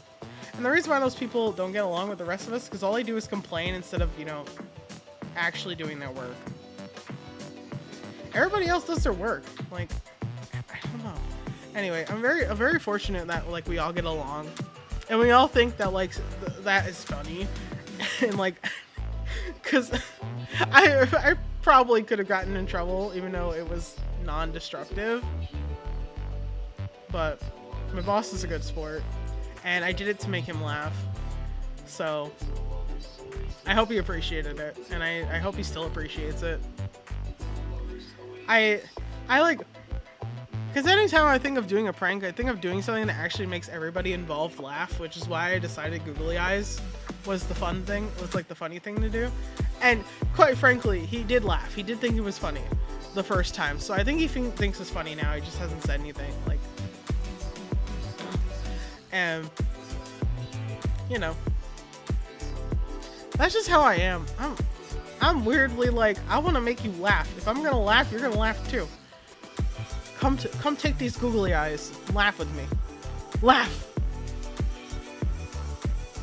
But yeah, I very much, like, especially because before that vacation that he took recently, he was very stressed out. I wanted him to laugh when he came back, instead of just being like, oh my god, here I am back at the store again. Stress time. So I really do hope he appreciated it. Because, like, he's a way better boss than the boss I had before, I'll tell you that. So I do appreciate all the work he does and how much effort he puts into it. And, you know, even if he doesn't think that I do, because I'm very, like, when you guys see me on stream, I'm, like, so animated and bubbly, and, like, I make you laugh, and I laugh at my own fucking stupid jokes. I mean, I still laugh at my stupid jokes in person, but when I'm at work, I'm a lot more, like, flat inflection. Like, I don't have a lot of I guess expression in my voice, and it's not that I intend to be that way. It's just kind of like, it is what it is. Unfortunately, my brain subscribes to the, if I'm not feeling it, I'm not going to, I'm not going to be animated about it. So, I do, like, I'm very helpful. Like, nobody's ever, like, the only time anybody's ever complained to me is when I told them, no, you can't return that because I'm the manager. So, customers always hate it, but, like, I'm very rule oriented, unfortunately. Listen, they gave me rules and I follow them. And then my boss is always like, oh, you can always break the rules. I'm like, why'd you give me rules then, brother? Why? If I could just break them, why are they here? So yeah. Everybody always, like, people who spend a lot of time with me, customers ask a lot of questions of me, tend to like me. And I'm like, why? I just answered your question. I didn't really do anything special. But, like, I'm the best, apparently. That's how I became a manager, I guess. I'm also responsible. Responsible on a work day. Well, technically tomorrow is... I'm not scheduled to go back to work until Saturday. Because I'm sick. Because I've been sick, and I'm really thankful for that. I have one more day. One more day of not having to deal with that shit before I have to go back and count inventory again. They have me counting inventory again because I'm too good at it. I get it done really quickly. Yeah, you know how it feels when you do something well and they give you more work and you're like, fuck. That's me every day at work. But, like, at the very least, like, me and my coworkers, like, even my boss, like, work well together, and we get stuff done, and I'm really appreciative of everybody that I work with, so it's not like it's the worst thing in the world. It's really just, like, being on my feet for, like, 8 hours? Maybe not entirely because I have break, but, it's being on my feet for so long, and then in that building is really hot. Even with the AC on, it's like, bleh. For me, it's too hot. For my boss, he's like, it's normal temperature in here. And I'm like, brother, I'm sweating. You know what that means? It's too hot in here. Of course, I say it a lot nicer, but when I'm joking with him, I'm like, my guy, you don't understand, all right? Live a day in my shoes where you're sweating when it gets a degree over 65 degrees, and then you can talk to me. My body can't handle heat, like, at all. Like, at all. It's awful. I hate it. And it's like, the store can only be so cold because they don't want to freeze the customers, and I get it. But I'm like, I would like to freeze so that even if I'm sweating, I'm cold when I'm done moving. I know. My body, like, does not like temperature. That's why I'm, like, cold all the way, baby. I don't understand why I'm like this either. My mother's the same way, so it's from her. It's her fault. Affectionately, Mama, it's your fault like this. I can only withstand, like, basically, like, this week when I was sick, I was okay with the AC on 68 degrees. Normally, though, if I'm doing stuff, it needs to be, like, lower. Like, because if I get sweaty, I get agitated. And if I get agitated, I snap at people. And when I snap at people, obviously nobody likes that. Myself included. I get upset with myself for being so nasty. And then I apologize. But, like, I don't want to get to that point. It's just at work I kind of have to, because I can't do anything about the heat. My body is just funky fresh, you know? Not the good kind either. It's just like, it's like, oh, heat. Well, I don't like that, so we're gonna be mad about it. And it's like, well, I would like to not be mad about it. I would like to be okay with it for once in my life.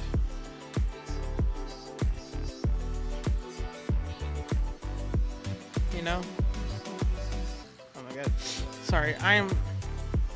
Blech. My nose is like, we are producing snot now. Just for you. Special.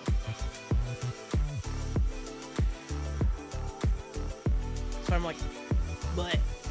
Do not like that sensation. Sorry.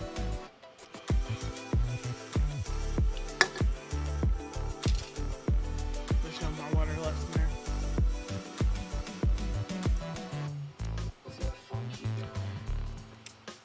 Good thing I have Mountain Dew and another water bottle.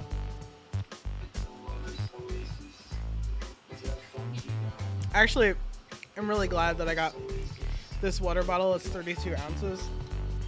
That has like a straw on it that you can clean. Like it's like a reusable water bottle. Because my funky little brain. If it's in a bottle, I don't want to drink it. If it has a straw and it's in a bottle, I'll fucking drink it. I constantly am like, what is wrong with me?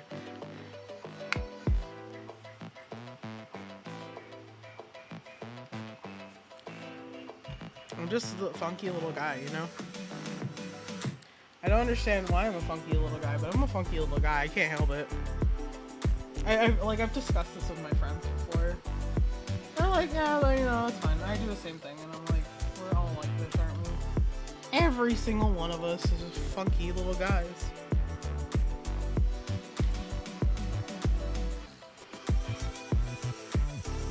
Me not knowing how to describe my experience any other way than being like, haha, I'm a funky little guy, you know?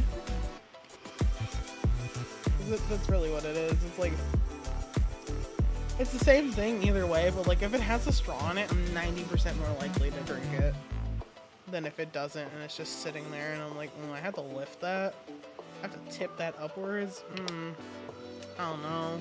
It's a lot of work. You expect me to do work to drink water? Ew. I just want to drink water. But yeah, this bottle with the built-in like straw has actually been a godsend. While I was sick, I drank 4 gallons of water. I'm on my, like, because I bought 5 gallons, like, in total. I literally, the 5th one is just, like, I've only barely started it. But there's a high possibility I'm going to finish that in, like, the next 2 days. Why? Because the straw. The straw makes me drink. I actually hydrate. Like, who would have thought? That's all it took for me to actually hydrate. I didn't think that was the answer, but apparently it is.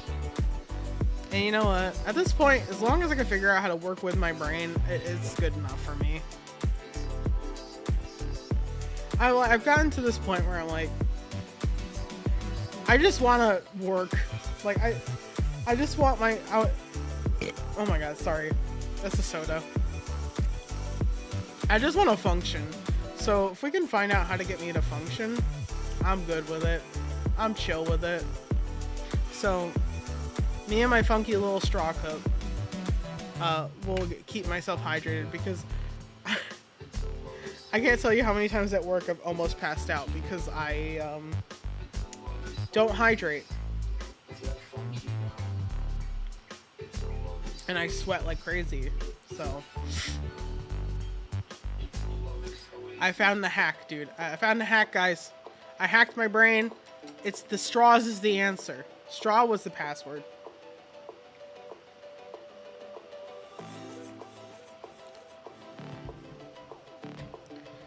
I really don't know if that works for other people, but it definitely was the answer for me.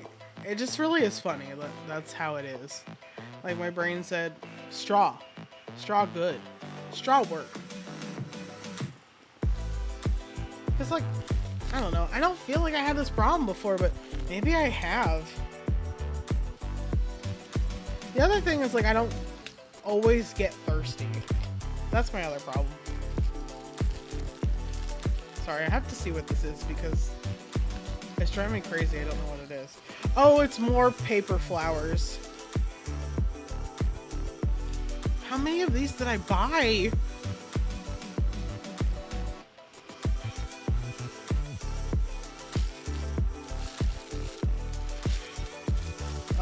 High possibility that I also have ADHD because my brother does.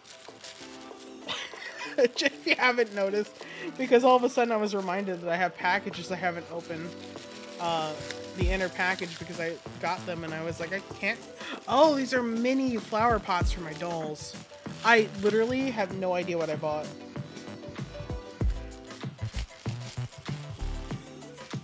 And I literally was like, I'm kind of running out of things to talk about. But I'm enjoying, I'm vibing, you know? So let me open these while I'm sitting here. I bought a lot of fake flowers for my dolls.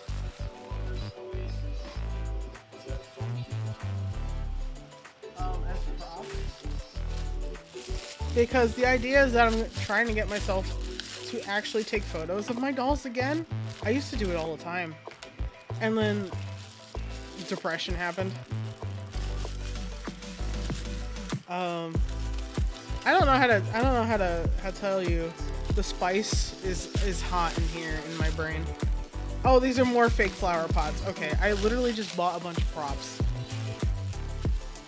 for photography.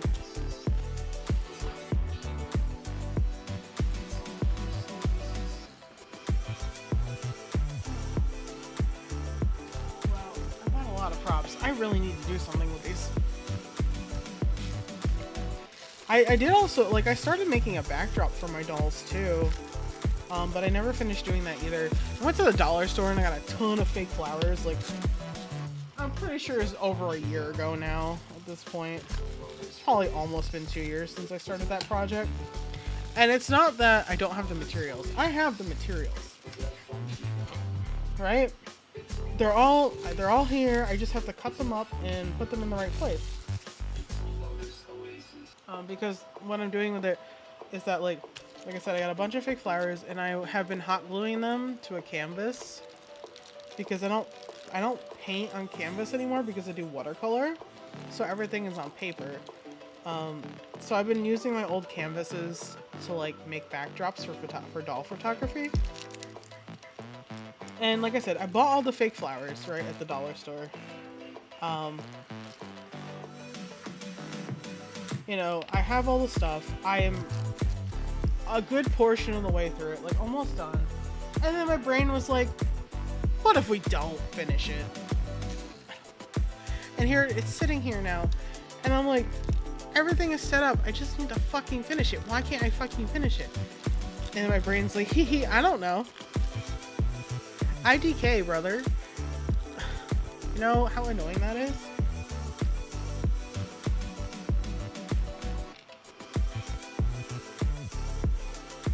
If you understand, can I get an oof in chat? For brain doesn't cooperate with what you want to do. But yeah, I have a ton of fake flowers now for props for my dolls. So, for photography. So, here's me sending out a hope and a prayer that I actually fucking do something now. Please give me motivation to fucking take photos. Please! I'm trying so hard. These are also new. There's also brushes I haven't opened yet. Thank. Actually, I was really proud of myself that I went outside and I took photos today of one of my dolls and the art. Have you ever seen the art dolls that are have armature in them? I took one of those, took my only one that I have of that out, and one of my ball jointed dolls, and I took photos of them today, and I was really proud of myself. Because like I said, I haven't done it. Let me see. Let me see if I can pull that up. Because I haven't saved them. They're on my phone. I haven't saved them on my computer yet.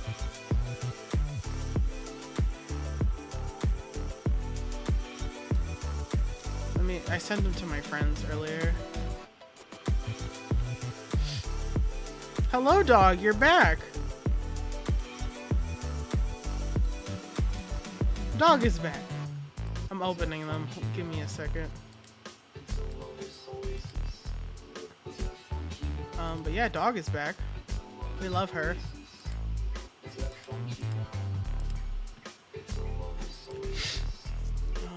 I'll just open a few of them. Won't open all of them. I say as I continue to open everything.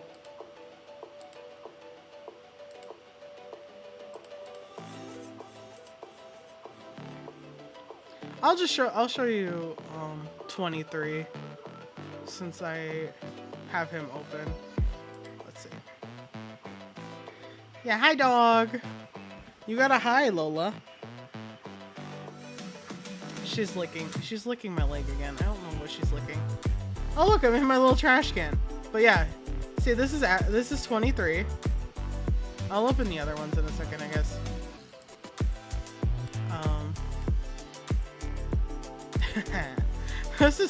This is 23. He's a Doll Zone, that's the brand. Chen, that's the sculpt, number 2, like version 2. I got him in 2009 as a Sweet 16 gift from my parents. He's gone through a lot of different like wig and eye changes and things like that. Somehow we're back to red hair and red eyes. Well, he originally started with red eyes and black hair. And I've got him like, you know, I got him a new outfit recently. His face up was done a couple years ago by a friend of mine.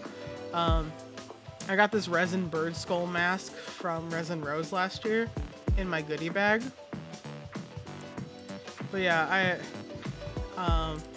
you can get pretty close, but you can see his face up is Kabuki inspired. So he's got like, you know, the red and blue lines that they use in Kabuki makeup. He's a noodle. He's 72 centimeters tall. So he's like 29 inches. He's very scrangly. Very scrungly. Very skinny. He's skinny. His character, he's a character in my science fantasy novel, which still doesn't really have a name. And it isn't really produced at all. It's all in my head still. Everything's still in my head. You can see he's got detailing up here that looks like leaves that she did for me. He's one of the dolls he's the doll I've owned the longest, like still in my collection. So I've had him since 2009. I'll show you one picture of Princess. There she is. That's Princess. She's an art doll. She was made by the same person who did the face up for Azrael the 23rd, or 23 as I've been calling him. She is stuffed with armature wire inside, and her head and feet are made out of resin. You see, it's, you know, this is resin cast, so where the eyes are painted with eye caps on them. She's got fake feathers and, you know, fake butterfly wings for like the wings and things like that. It's faux fur that covers the body. You can see these are like fins that are being made into feet. And like the peacock feather and everything. And I named her Princess. Like, when I got her from my friend, she had called her Princess, and so I just continued to call her Princess. She's Princess. She's a diva. Trust me. Always looks like she's giving me attitude, no matter what I do with her. But yeah, those are the photos I took today. And like, that's why I'm like, those were outside with real flowers. If I had like my backdrops, you know, finished being set up and things like that, I could take pictures inside with fake flowers and a fake background. But like, I could control the lighting and stuff a little bit more, which is kind of what I want to do. It's kind of the idea here. That's why I'm like, somebody give me the motivation to finish this backdrop so I can take photos. I have chairs and things like that too. Like, I have a lot of stuff so I can set this up. And my brain is like, maybe we'll finish it one day. That's why I'm like, I gotta stop playing like so many video games as much as I love them, and I have to sit down and work on a project. And like, that's a big project that's been sitting around that I actually have to do. The other project I have to do is I have to sculpt. I'm sculpting a doll stand for one of my dolls by hand. Like I said, bought the materials, started the project, didn't finish it. The brain spice is not spicy. Just kind of there.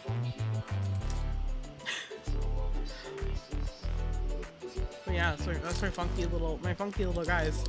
I have quite a collection of dolls now, compared to when I started. I'm also really excited to use these brushes. Oh my god, all over the place. Anyway, do you like, if you understand, like if you listen to me talk, you understand where I'm like, yeah, I am everywhere right now. But anyway, it's good to be home. It's good to be back, and it's gonna be nice to stream like in the upcoming weeks with Zigenshin and the Honkai Star Rail. I don't know why I did that. And I'm just really excited to get back to this. I do like, I very much enjoy streaming like a lot, and having a just chatting stream this time is actually really nice. It's really fun. I talked a lot. We talked a lot about dogs, and other stuff that I've done this week. These are like, they're nail brushes. They're like for nail art, but I think I'm gonna use them for either fine detail painting, or I'm gonna use them to paint dolls. Because I paint dolls too. I paint my dolls too. I got into customizing them, so yeah, that's something I do. It'd be hard to stream it, but like, it's one of those things that I kind of want to stream. Because the thing is, like, the humidity has to be correct, right? I can't like plan it and then like be like, this is exactly what's gonna happen, because if the humidity's too high, I can't spray, and I also have to do the thing where I go inside and outside because I can't spray in the house because toxic. But I would like to show off some doll customizing because I do that. Maybe one day. Maybe I'll figure out how to do that one day, or do it in an interesting way where it's like a loading, like a wait, please wait screen. Please wait outside spraying MSC, because then after you spray it, you have to wait for it to dry, and it's like a half hour plus. Usually it's good to wait like an hour before you work on it again, and that's what makes it so hard to like stream that kind of thing. Because I literally was sitting here waiting for paint to dry. We all would be, honestly, if we sitting there like, so how's the weather? Let's see. Well, I mean,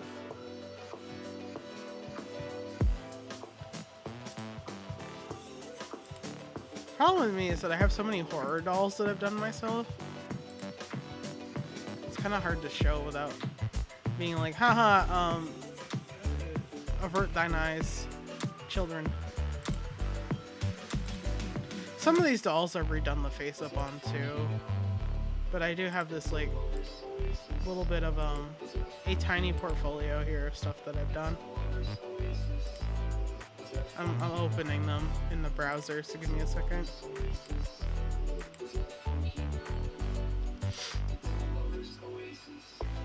And I'm opening ones that are not covered in fake blood, which it's watercolor, but some people are squeamish about it, and I get that. Why are these blurry? Alright, forget that one then.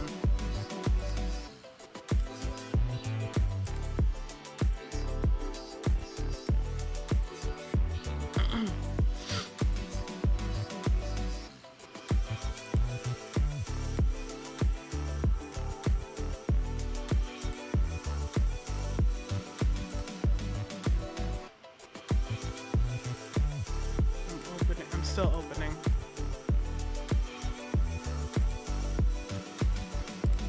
I won't do the one with the skull, but I love him. Okay.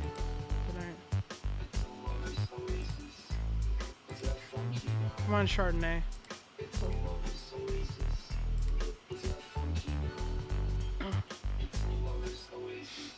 which, like I said, all these dolls are named because I basically got them and customized them to look like characters of mine that I've either written about briefly or like have in my head. So um, this is Chardonnay. The full doll is actually part scorpion, like a scorpion centaur, essentially. I did the grape leaves on her face and, you know, everything. But the grape leaves are kind of the point of interest on her. Even though it's kind of like, I probably could do better now. I have better brushes now than when I did this. This is Yui.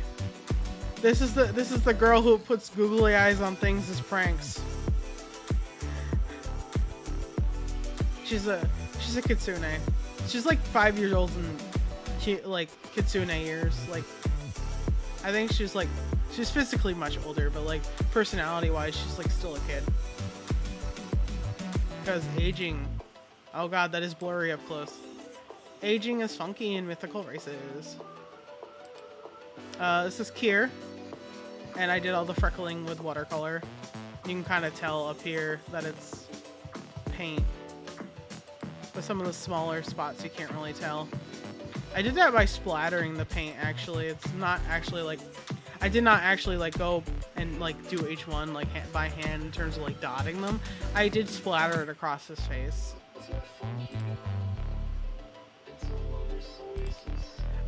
This one is Xingyi. Which you can see I did a lot of interference paint. Interference paint means when you look at it in one angle it's one color, and when you move it, you know, the light moves across it, it's another color. So like there's a lot of interference blue and pink on the face. And you can see like this interference blue tears, the interference pink on the eyelids that are like the dots. There's one dot here on the you can kind of see it better this way. On the lip here.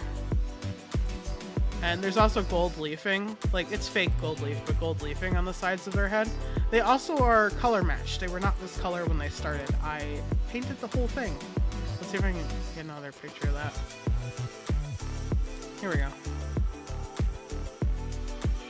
So they were this pink color when they started, and I color matched with some paint and pastel. You can see the pastel reaches all the way back here in the ear. And this is the variegated fake gold leaf that I did on the side of the head.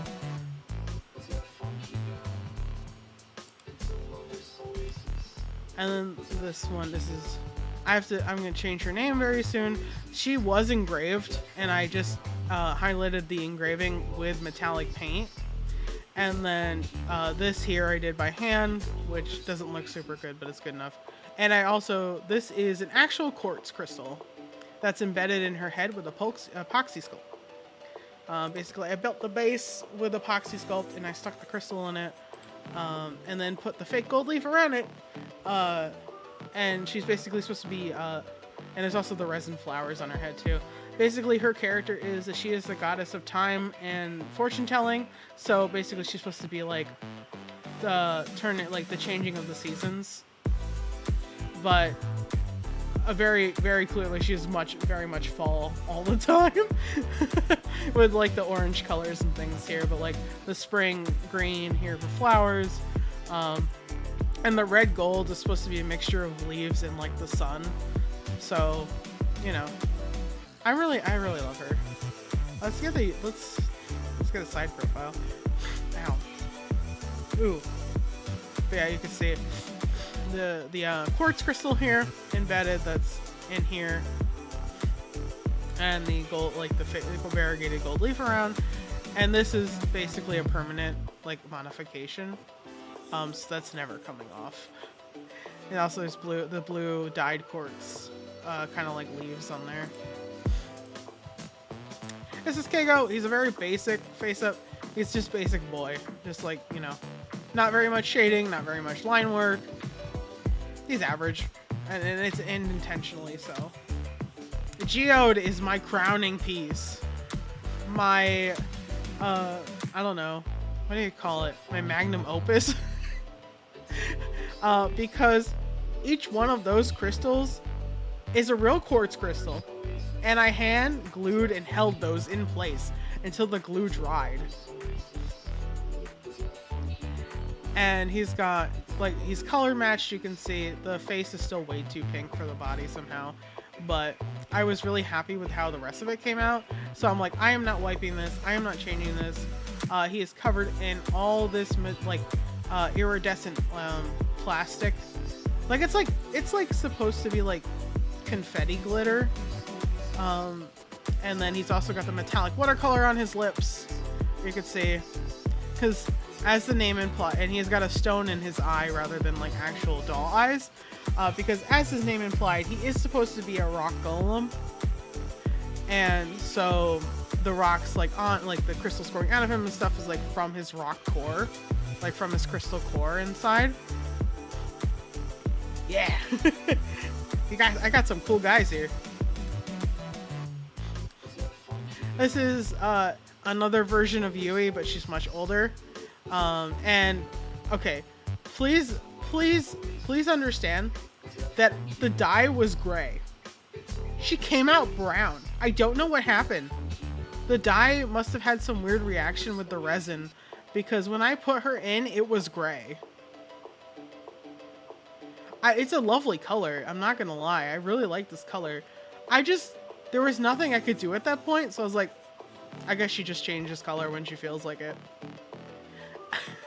Like, I don't understand what happened with the dye, but yes, I hand dyed the doll because the doll was white at first. Yeah, she's so cute. I love her.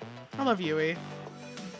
You know, because she was a pure white doll when I started, and I wanted to make her gray. So it's kind of like baffling that the gray turned brown, but you know what? We work with what we got. And this is one of my earlier anime face-ups.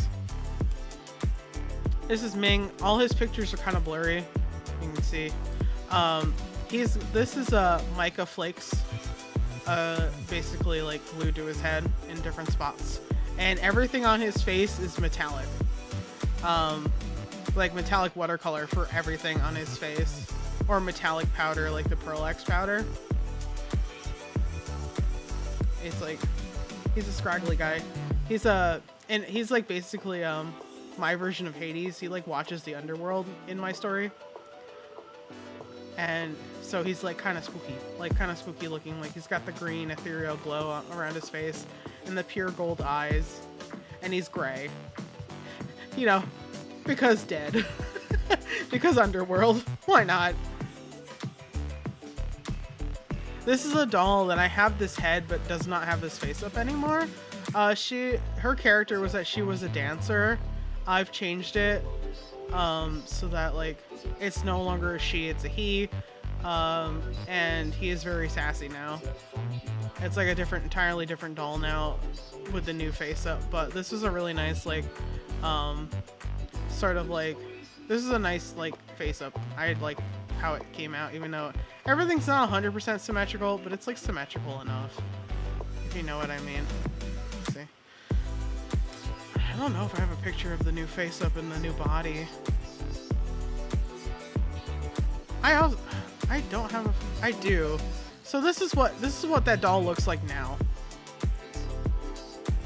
You can see it's like I have natural lip, really big bushy red eyes to match the wig, a little bit of makeup still, and like the gems on the forehead, but like very much he's got a little bit of eyeshadow, but not much.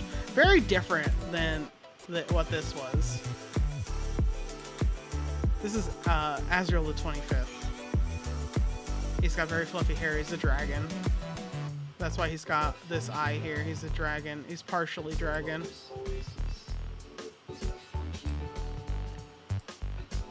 And the last one that I'll show, because the other ones have fake blood on them, and I'm really worried. Still a dancer at heart. Yeah, I would say so. How else is he going to be that scrawny and athletically built and not be a dancer? This is the last one I'll show because the other ones have fake blood on them and I don't want to freak anybody out. This is Lynette. Her entire character is that like, she's like I forgot what it's called. A serval? Like big tall ears cat creature. But she's also the goth girlfriend you always wanted, you know? She's got the super red, like deep red lips, the red and black eye, like eye makeup, like the classic goth that I wanted to be when I was in middle school.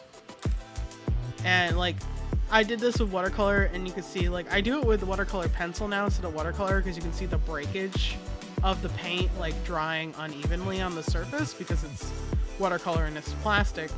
And the same stuff here happened here, you can see. But she still looks fabulous. I love her. And you can see I did the fade by hand with pastel on her lips.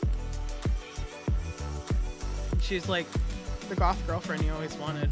I also forgot about, I did do this one recently too. This is Kiana.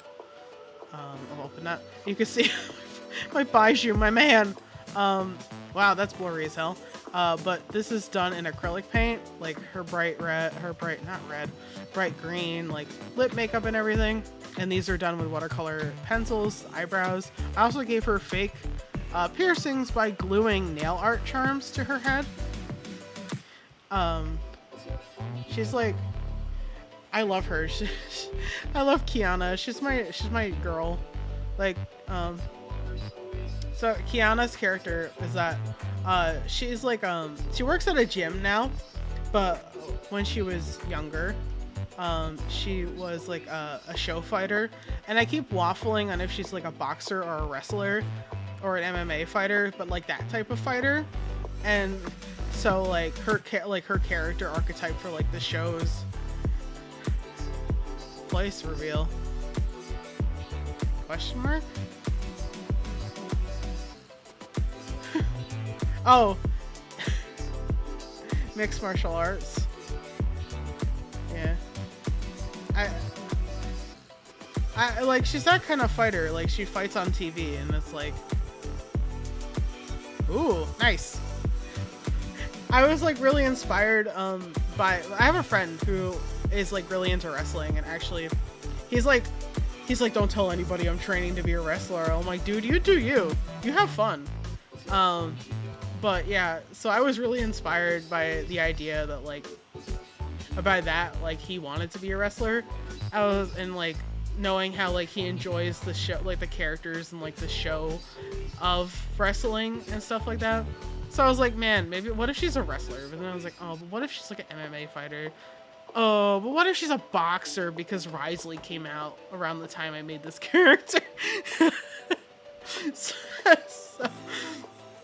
you could tell I had a lot of influence, and I was like making her very like, she's very bright and vibrant, and like she's really cool to hang out with. And she's married to a dragon who's very concerned about her all the time. He's also a school teacher. Yeah. But we love our odd couples here. But yeah, I've done all this customization by myself. And there's more. I just don't have photos. I'm really bad at taking photos when I do things, which is, you know, a shame.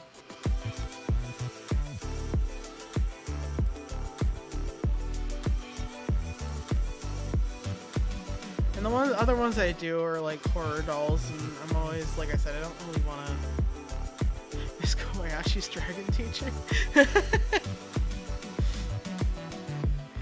It's like, the idea was like, I keep thinking about what kind of like, I kind of feel like he's a high school teacher or a college teacher, because like Kiana, one of the things that Kiana does, like, at the gym is like, she runs an after school program, like after begging and pleading for, you know, her boss to let her do it, where like the little like neighborhood kids after school, if nobody's home, can come to the gym instead. And like her husband, Hai, I named a Hai Ijun. He's like helps them with their homework, and then like she's like, all right guys, we're gonna do some physical activity. And then like let them punch punching bags and stuff, like just be like, yeah, good job. You know, like she would have been a good gym teacher for like young kids sort of thing, or like a daycare attendant of some sort. But she works at this gym called the Star Bell Gym. And like that's what they do together, and they're just cute. They're just cute and married, all right. I love them.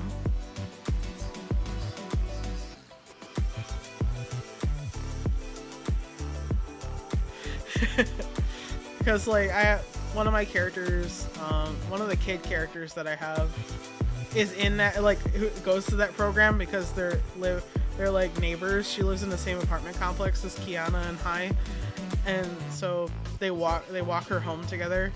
Like the two of them walk her home, and like, you know, they're Kiana's friends with the parents, and Hai is like friendly with them, but like he's always to himself unless he's working, and then he has to be like present and like helping the kids and stuff and doing teacher stuff.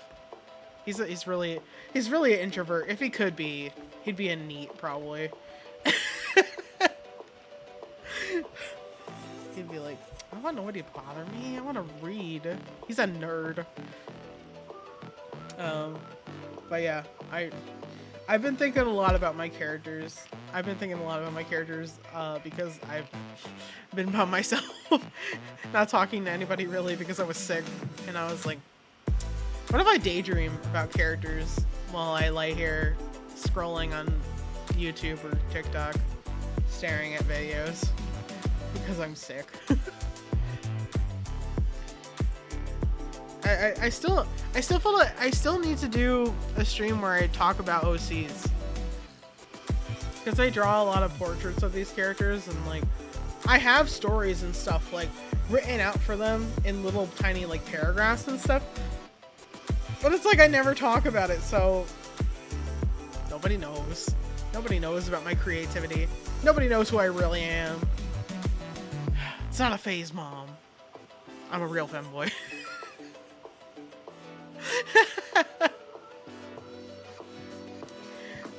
But yeah, that's some fun stuff. That's my stuff. That's stuff I do in my free time.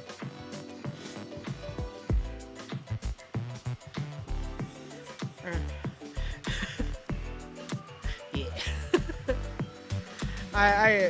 I will maybe on a night where like I want to stream but I don't want to play a game on stream, maybe I'll talk about OCs instead. I feel like it's a good time. It literally would take so long to like describe everything that's going on in my universe, and I'd be like that meme from the guy from Always Sunny in Philadelphia where he's like standing in front of the board looking crazy. Mariana's streaming tomorrow. My friend, my bestie, which her account is the Pretty Pink Raccoon, and there should be a link to it towards the bottom of the Twitch page.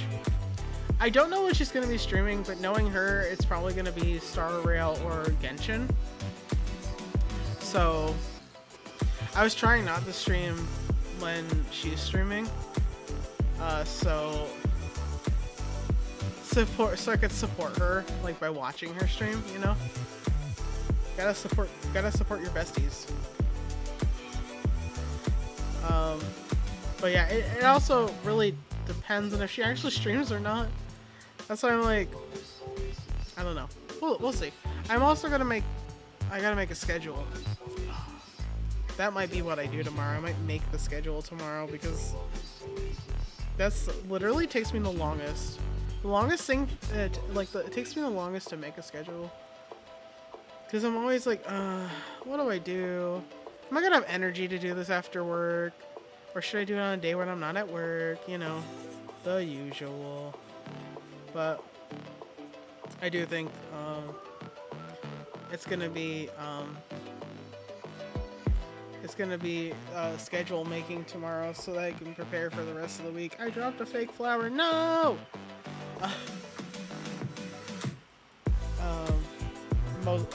The rest of next week, I guess. I'll see if anybody wants to do anything on Saturday as well, because I'm not dead anymore and I can play games with people. I don't know. I wonder if they'll want to play content warning again, so they can watch me die. Watch me die for the views on SpookTube.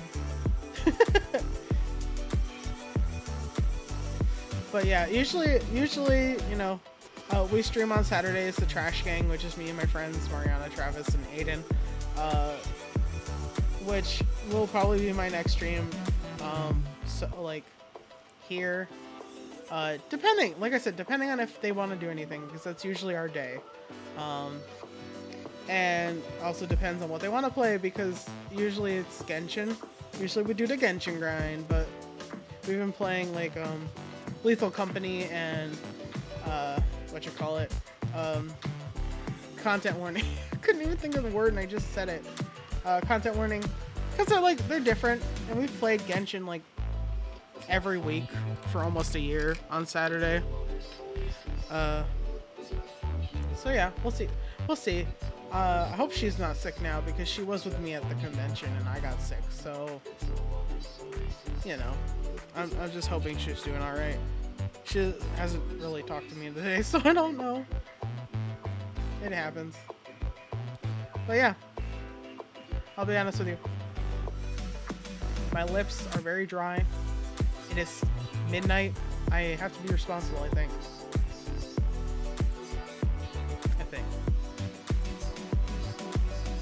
So I think I'm gonna call it here. And thank you so much for watching my stream and being here for so long. It's been 3 hours. I've been talking for 3 hours. Well, you can't get me to do that on a normal day.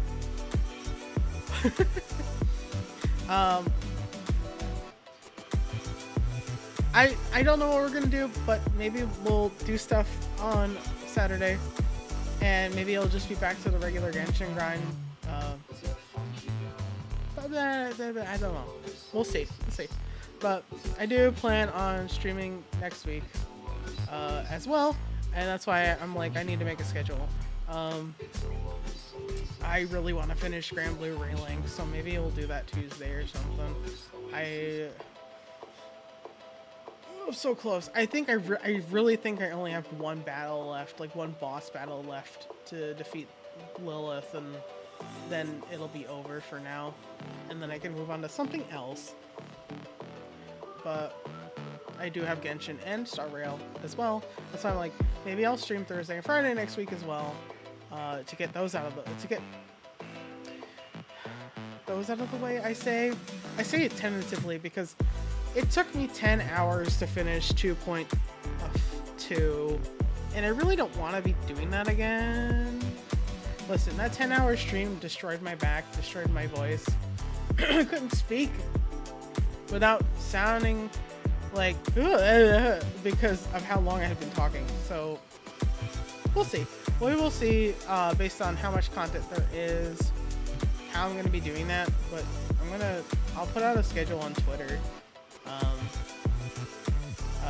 so that y'all will know when I'm streaming, and you'll be able to watch me do the thing, play the game, save the lad. I don't know what I actually don't know. I know the new event is like fairy tale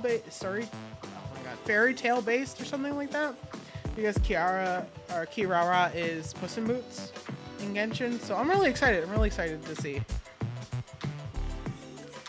But until the next time, which if nobody wants to do anything on Saturday in a Trash Gang, I might just stream some Genshin then. I might just do the event then. But yeah, so I have a plan. So yeah, we will be doing that at some point very soon. Thank you so much for joining me. And remember the tagline, which is keep it trashy and keep it classy. Because if it's garbage, well then it's just no good. And also remember that this is a trash can, not a trash can community. And I can and will get you a schedule as soon as possible. I promise. I'm doing my best here. I'm back. And I have to get back on the saddle and ride into the sunset. Yeehaw, cowboy! My love for Boot Hill is infecting every part of my life. I hope you know this. And if you don't, now you do. Yes. Haha, can. Like, can you catch me? I don't know. these hands. Gently.